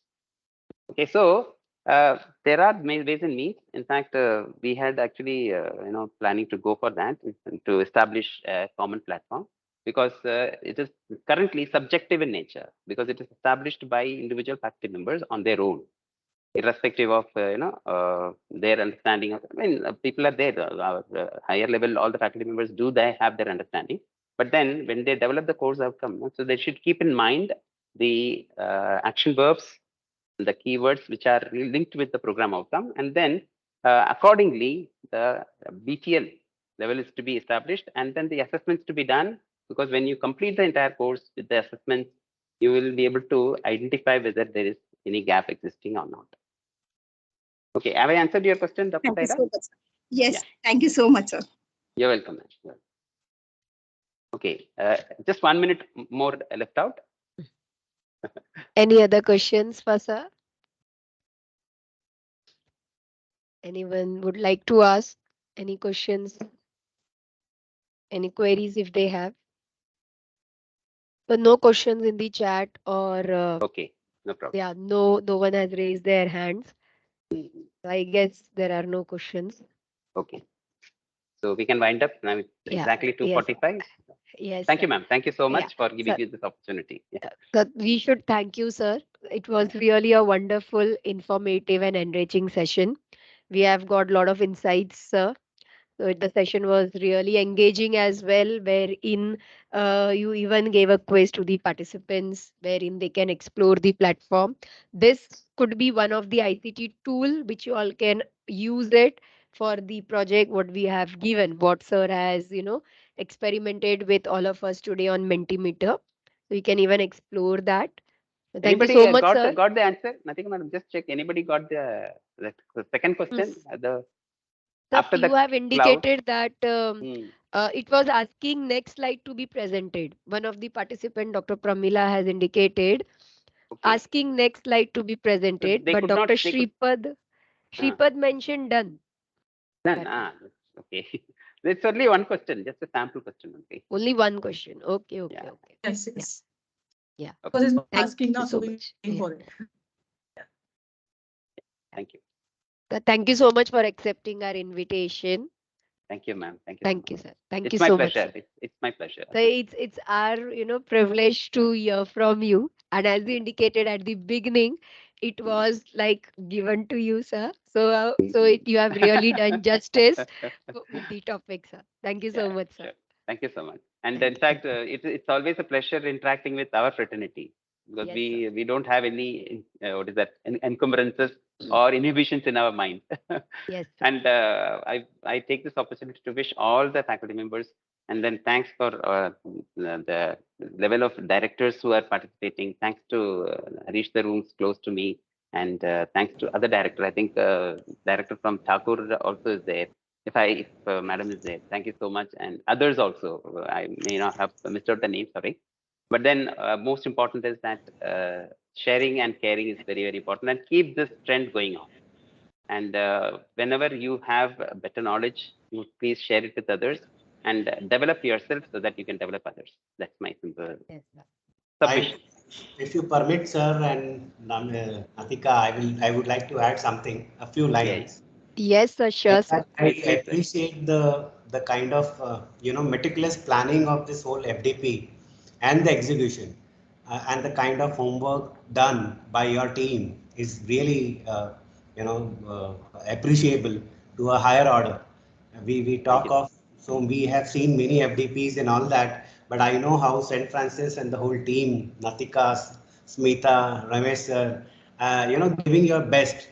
In fact, the subject is not so easy because it was meant initially for engineering and then expanded to the higher education level. But still, the kind of efforts institutions like yours and the people like you who are experts, stalwarts, are doing it. In fact, this year I am planning to have a revision of MMS syllabus. I'm going to start very soon, approaching university. You all are invited to be part of it. and let us make that CEO as a common CEO across the university, so that everyone would love to go on to the same parameters. Very true, sir. Very true. We should do that. Yes. We should do that. Yes. Sir, Thank and you. yes, sir, it means a lot to us. We were also, privileged to learn certain skills under your guidance, sir. And it is our privilege, sir, and means a lot when we get appreciation from, again, the stalwarts like you, so that we can keep up the good work, sir. Yes, yes. Thank you so much, sir. I feel proud and privileged that I have been with you for some time, and in fact, I have observed all of your working very closely and how diligently, how sincerely you all put your efforts. I think that's require a lot of pat on your back, and we are all with you. And wish you all the best, and wish everyone all the best to take learnings from here, apply those learnings, and get a platform where we can all work together and move forward for the development. Thank you, Sure, Thank you, sir. sir. Sure. Thank you so much. Thank you so much, sir. Sure, sir. Thank you so much. Samesh, sir, can you please stop sharing your screen? Yeah, sure, sure. Thank you, everyone. Thank you, Ramesh, sir. With Yeah, this, thank you. we come to the end of our post-learn session. We have shared the feedback in the feedback link, and as well as we have mailed. We can take a short break and we can get connected at 3 p.m. as we all have to take the demo of the quiz, which we Ritika need madam, to appear. Yes, sir. Ritika Yes, sir. madam, do we have the practice of taking a group photograph, like some So I have photographs? already taken. You I already took taken? the screenshot of it. Okay, I took okay. it. Yeah. Yeah, yeah. Yes, sir. So Okay. actually, some of them are not come on video, no? They were on audio only. I mean, they Yes, have not sir. come on video. So it's maybe it's I okay. If have, it's taken already, it's fine. yes, sir. And if required, some of them can turn on their video so I Yes, can yes, yes, yes. take a photo again. So if you all can please come on the video. I can see in the large gallery, still some of them have not switched on the video. Yes, yes, sir. Yes, sir. Yes, sir.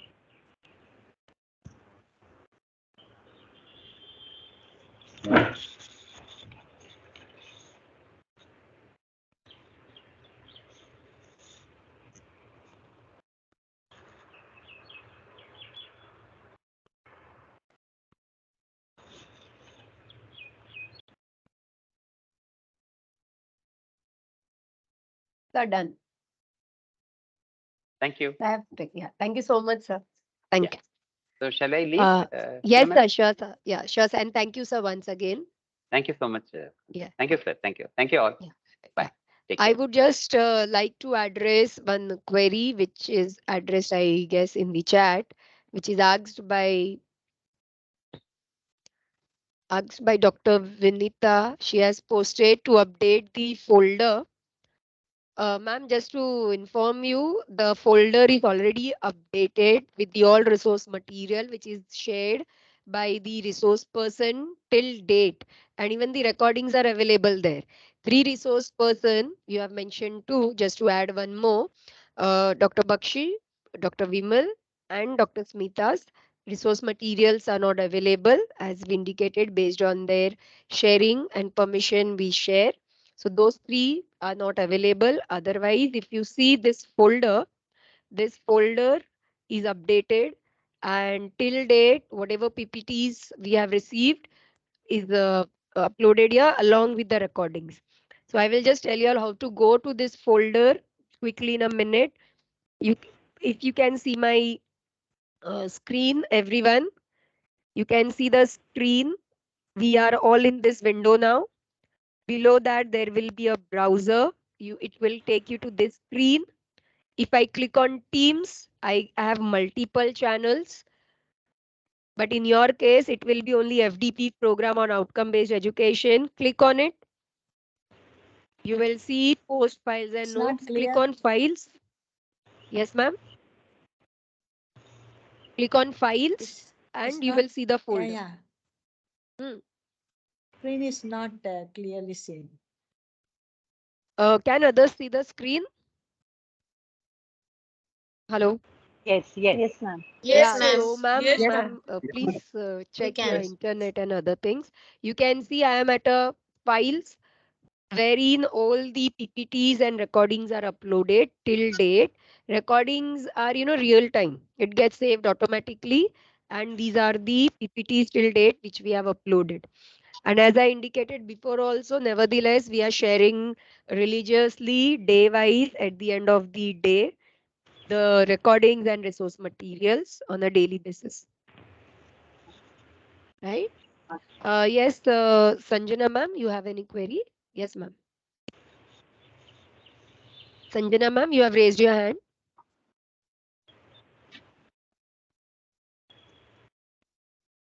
Okay, we request all the participants to just take a quick break. It's already 2:54.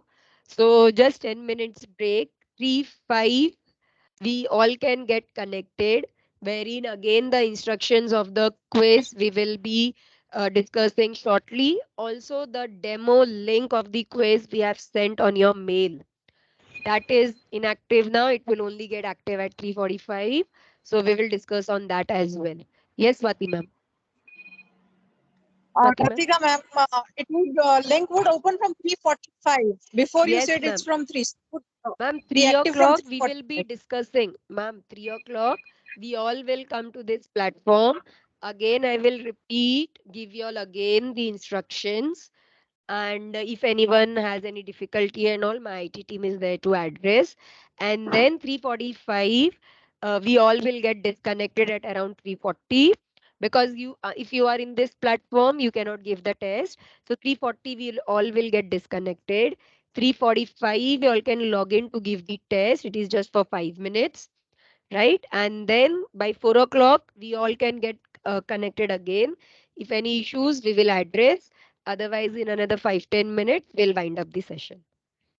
Ma'am, in this demo quiz also we have to maintain all the silence and camera, all the rules we have to follow. Ma'am, whatever ma'am you want now, for example, just to take a feel of the platform, you can test yourself like moving in the not in the camera sideways, switching the tab, making noise. So ma'am, you will get a feel like how the system will capture it. Like if you are not in front of camera, it will tell you no face detected. Suppose if you are talking to someone, it will tell noise detected. So you yourself can feel it. Ma'am, you adopt any kind of, violation you want to get the feel of the platform. Okay, thank you, ma'am. Yeah, my pleasure. Dr. Latika, Yes, ma'am. heartfelt thanks for that folder, for helping us out with that folder. Thank you so very much. My pleasure, ma'am. My pleasure. Yes, any other query? So we can just quickly take 10 minutes break and get connected at 3:05.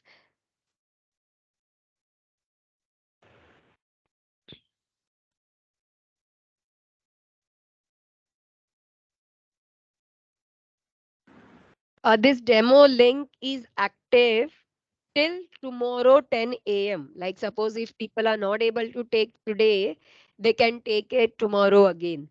And one can only take this test twice because it's a licensed one and there is a limit for it.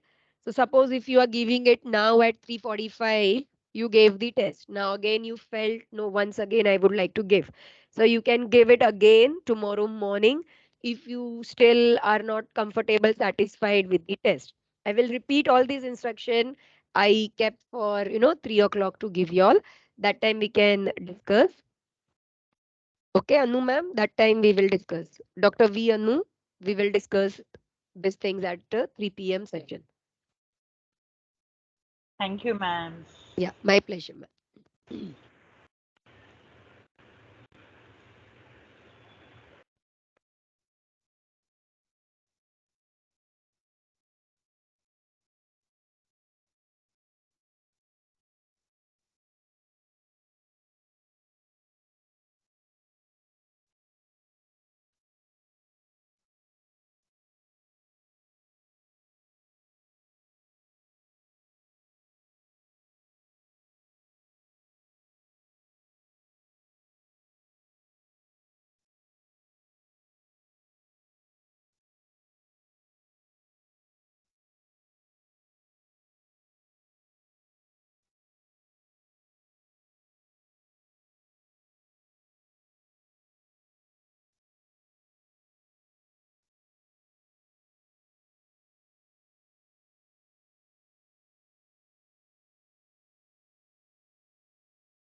Good afternoon, everyone. Welcome back. Let me just share my screen.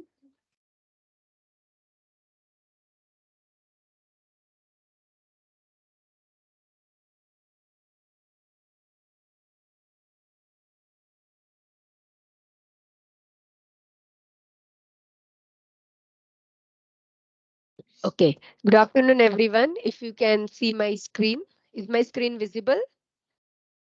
Yes, ma'am. Yeah.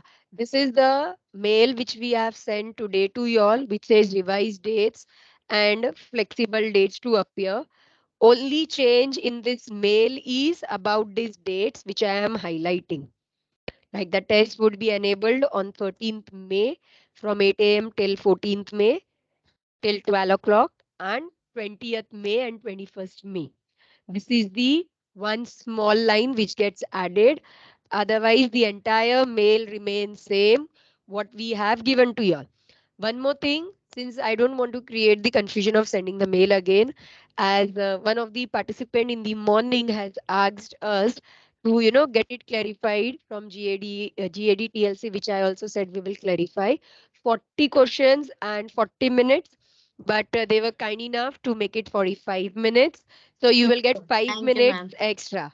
My pleasure, ma'am. So 40 questions, 45 minutes it would be, and out of these 4 days you can pick up either of the one day to give the test, and you have to complete the test once you click on the link in 45 minutes to give the test.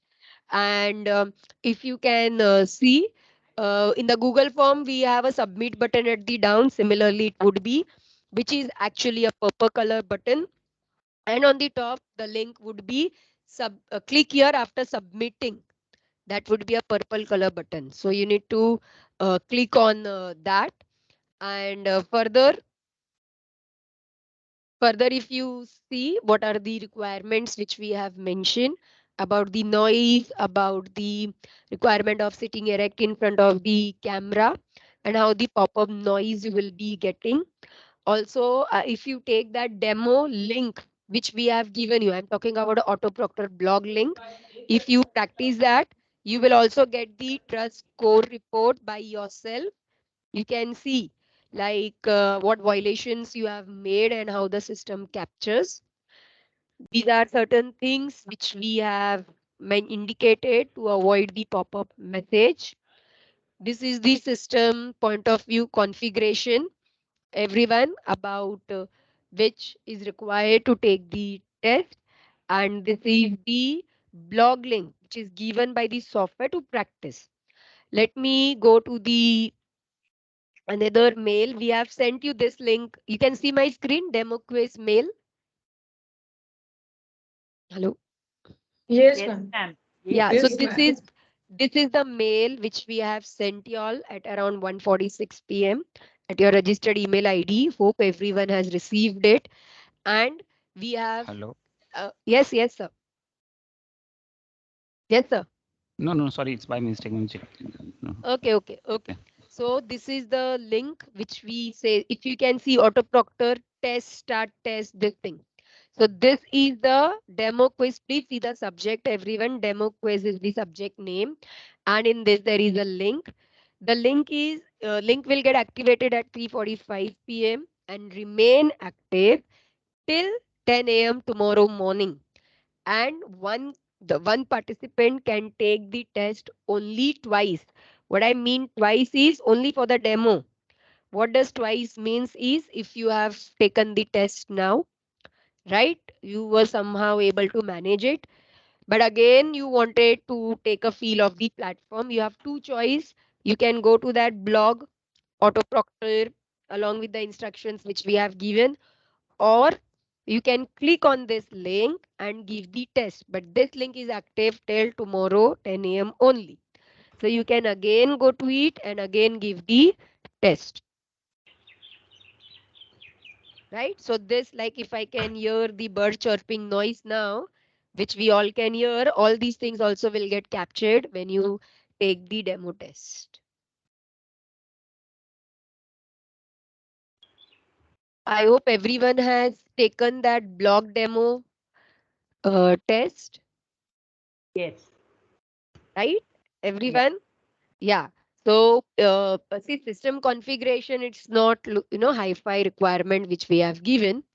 It is from the point of view, like if your camera is on now, if your mic is working now, your Chrome is updated with the latest version.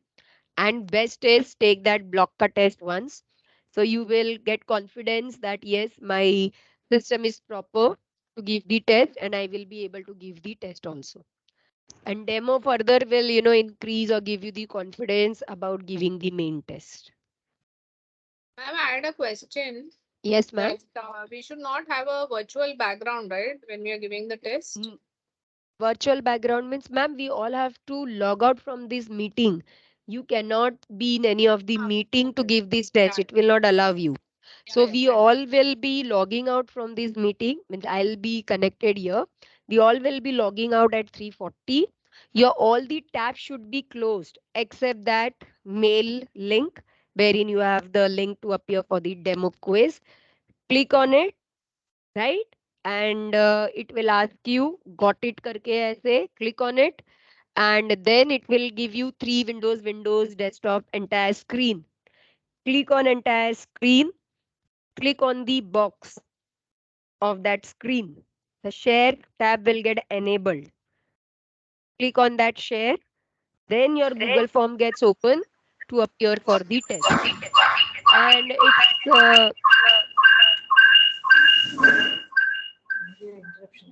And it's a 5 minutes test, and there are vague questions in that.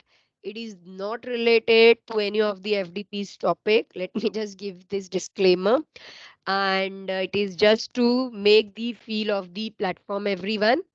So you can just stick blindly whatever you want. Please ensure first you will click the submit button, how we do in Google form. Then you will click the top button which says click here after submitting. The next step will be yes, I have finished the test. Click on it. These are the three steps when you are ready to submit. One normal submission which we do in Google form below. Another is click here after submission which is on the top. And the third is it will tell you yes, I have finished my test. Click on it. That means your test is over. And we will share, and once we complete that test, it gets activated at 3:45. 4 o'clock, we request everyone to get back to this link. My IT person will be there. I will be there. Any queries of yours, if you are not able to give the test, he will get it resolved, everyone. Right? So that any technical difficulties, you all can ask him. He will get it resolved. But yes, if you say my camera is not working, my sound is this things, we have told you all to, get it resolved beforehand. Before appearing for the test, please ensure these things are there. Before appearing for the test, please see these things are, there. Yes, anyone, any queries so far with regards to the test?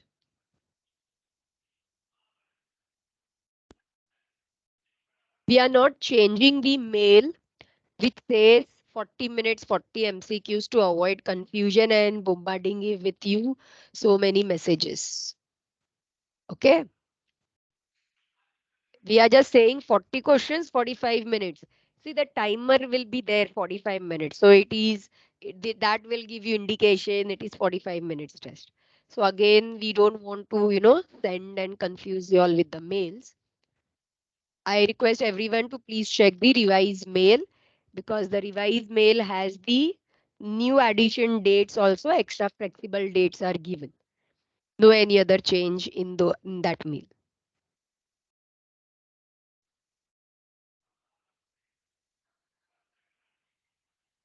Any other queries from any of the participants?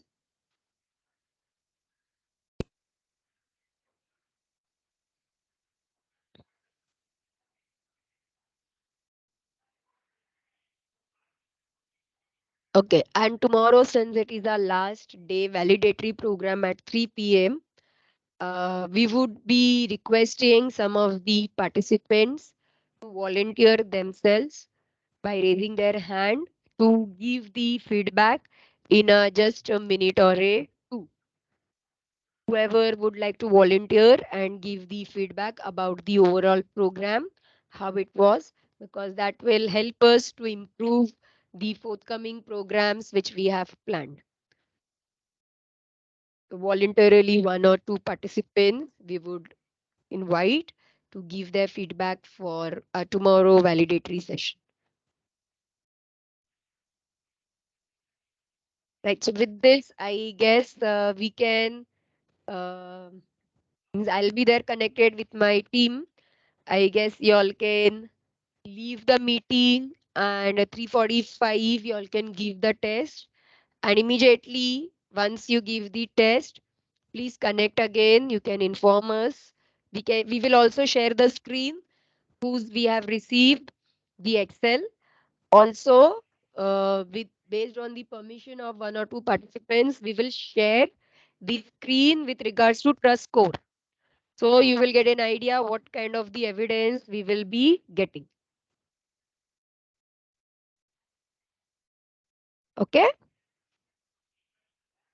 So we are connected here. We then participants, you all can please leave the meeting and 3:45 take the test and get connected by 4. Yeah. Thank you all. Okay, thank you. Thank you, ma'am. I hope the things are clear. If anyone has query, they can ask me. Madam, you can stop the recording. No, sir. Let the recording be on. Okay. Yes, sir. Thank you.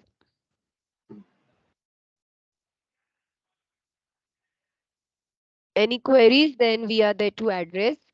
Else, we request the participants to leave the meeting and take the test at 3:45.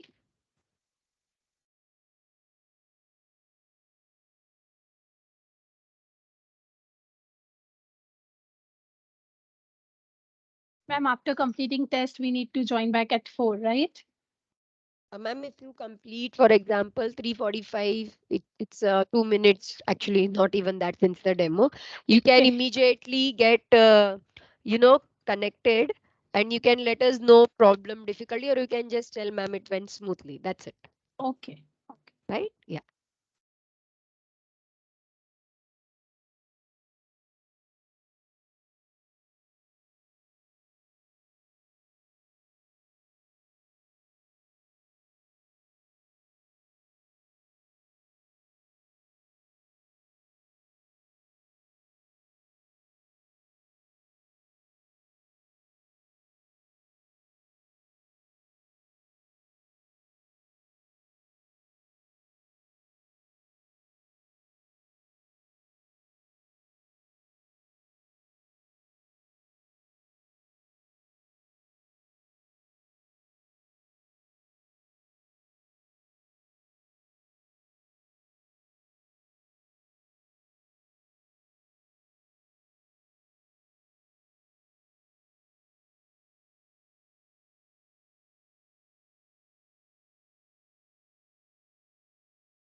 Excuse me, Natika madam.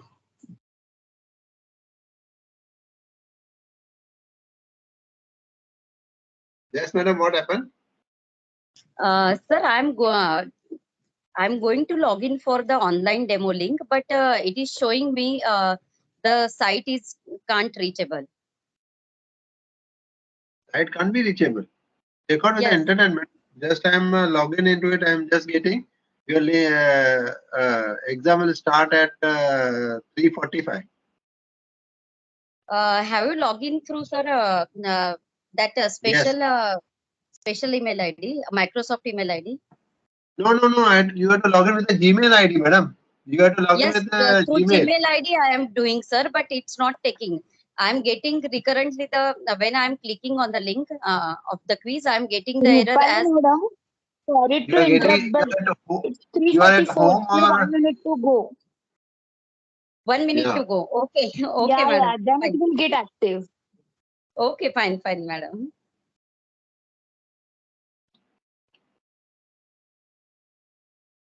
Please sign out from here and then give the examination, because otherwise your exam will not get started, because this is the screen which will try to prevent the examination also. Lalwan sir, Madam.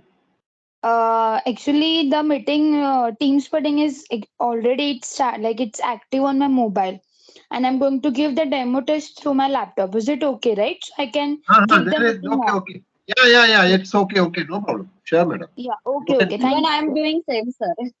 Yeah. If you have two devices, no problem. You can still be in Microsoft Teams and you can give the exam in another device. No problem. It will work. Start, madam. It's already 3:45.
Lalwani sir. Madam. Sir, I have started the test, and here it's asking me like auto protocol wants to share the contents of your screen, and there are three options: Chrome tab, window, and entire screen. Ma'am, click on entire screen. Entire Click on screen, then entire bottom. screen. Sir, एक Entire, minute, एक then minute. एक minute. Click on entire screen. Then, ma'am, click on the box inside. The share screen will get enabled. Okay, okay, ma'am. Thank you. Yes, ma'am. Namita, ma'am, we will be taking one or two examples to share the trust report, not for the all. We will be sharing for one or two.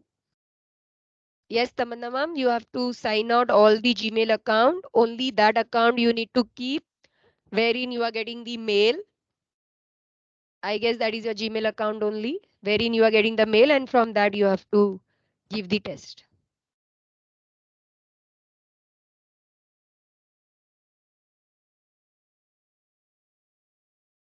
So we could see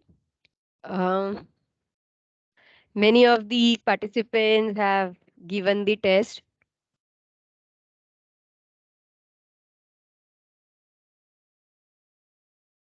Eighteen of the participants have given the test so far. Yes, Sean sir, we can see we have received your test. Ma'am, in this thing, it's coming as like not the SFIMAR or my official email ID. That's not being recorded. My personal email ID being recorded. So then when I went to switch the Yes, a account, personal email ID only will get recorded. no, but Because I you have are not giving in Teams. It is sean.langford@gn.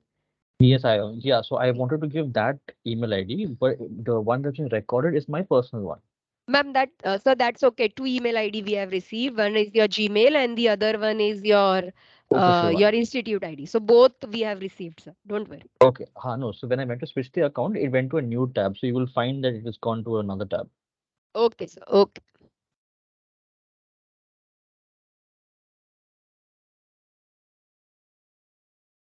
Other faculty members who are connected: Prathamesh sir, Avya ma'am, Darshan sir, Darshana ma'am, Ansha Gupta, Binita ma'am, Divya, Kajal ma'am, Namita, all these people who are connected, have they given the test? Divya ma'am, you have given the test? Yes, ma'am. We just gave the Okay. test. Okay, good ma'am. Okay. Yes, madam. Ma'am, we put it in the chat, ma'am. Done. Yes, ma'am.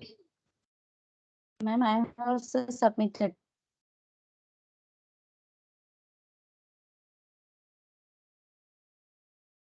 Yes, Binita ma'am, we have received yours. Okay, thank you. Yes, Shripad sir, we have received yours also. I'll share the screen whose we have received, so you will get an idea. Yes. I'm waiting till 4 so that I will share my screen. Natika ma'am, I faced a problem. Yes, ma'am, tell me. What Actually, problem? when I started, first it appeared as in Google form. Okay. And then I filled all the entries. It got submitted. But then it didn't ask me, it didn't allow me to fill my entries on Proctor form. I was trying, I was pressing the button, but then it was not taking it. But Poonam ma'am, we got your details, your email ID, your name, your institute name. Yeah, I filled all that in the Google form. Simultaneously on the other tab, I got Google form. So I filled that. Ma'am, it will be only Google form only. One Google form only. Okay, but then nothing on the that Proctor site, that place. Like how Ma'am, is it it is in only demo? one Proctor only. The link what you have filled where you gave the test, that itself is your Google form auto proctoring test. You might see there was a timer in the side, 5 minutes. Yeah, but then see, one screen is that with the timer and that green button and this button. There I wasn't allowed to, fill in my entries. Ma'am, that was only the auto proctoring screen where you have to give the test. Okay, but Only then, one will get open.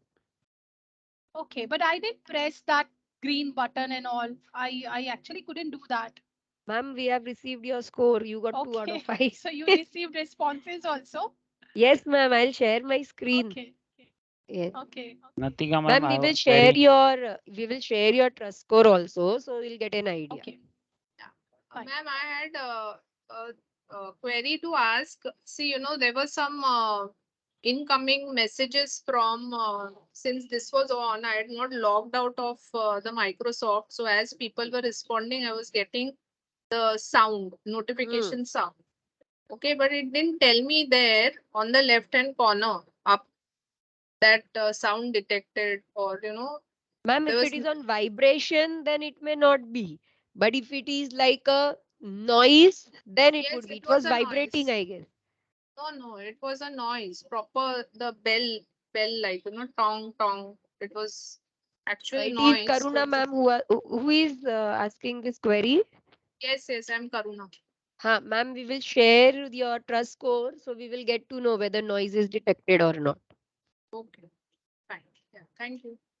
Yes, Praveen sir. Praveen sir, you have raised your hand. Yes, sir. Sir, we can't hear you. Yes, Rahul sir, you have raised your hand. Hello, madam, am I audible? Yes, sir, Praveen sir. Ma'am, Or Rahul sir. yeah, ma'am, there is one problem. At the time of giving a test, how would I know? How would I come to know if my camera is perfect or not? Because continuously it shows not detected. Your face is not detected. Sir, we have given you the video. In that video, it gives you the video wherein before you start, in that there is a video. The video tells you how erect position you have to be in front of the camera. You may be in front of camera, but your half face may be seen, not the full face. But So it ma'am, gives you. at the And sir, time of one more giving a thing. See test, now, there should be some ek window. minute, sir. Can I, Sir, if I see my own face? let me just answer. Is it a Rahul sir now or Praveen sir? Who is asking? Me, ma'am, Rahul sir.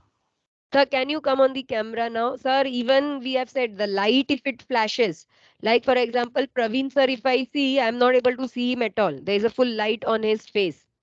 If that is also the case, if you see, it will say face not detected. So, and so behind you, if there is anything like any idol or anything, it will say multiple face detected.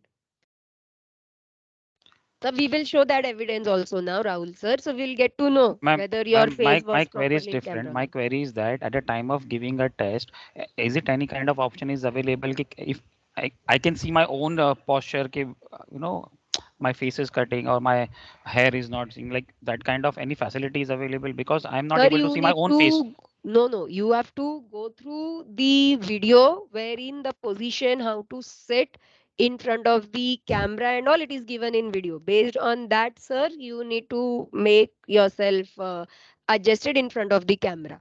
You will not be able to test your own camera viewing during the exam or before that. I guess that is your query. Ma'am, Right, where sir? is the video? It's in Ma'am, in the that auto blog which we have given, blog. in that there is a video, ma'am.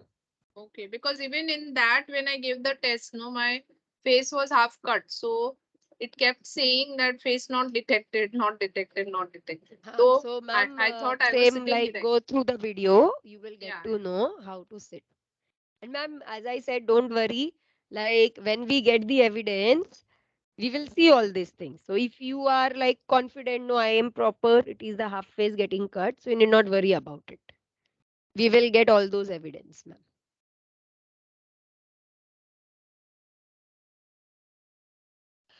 Praveen sir, participation number, we have indicated that when we have shared with you all the assignment and the project list, in that we have also enclosed a Excel which gives the participation number along with your name. That you need to put that. That is serial number against your name. Ma'am, I wanted to ask you one more question. For uploading our assignments and projects, etc., you will share the Google form later on? Ma'am, it's there already in that. It's there already in that mail. In the same mail? Yes, ma'am, it's there. Vaishali ma'am, we have received your response, ma'am.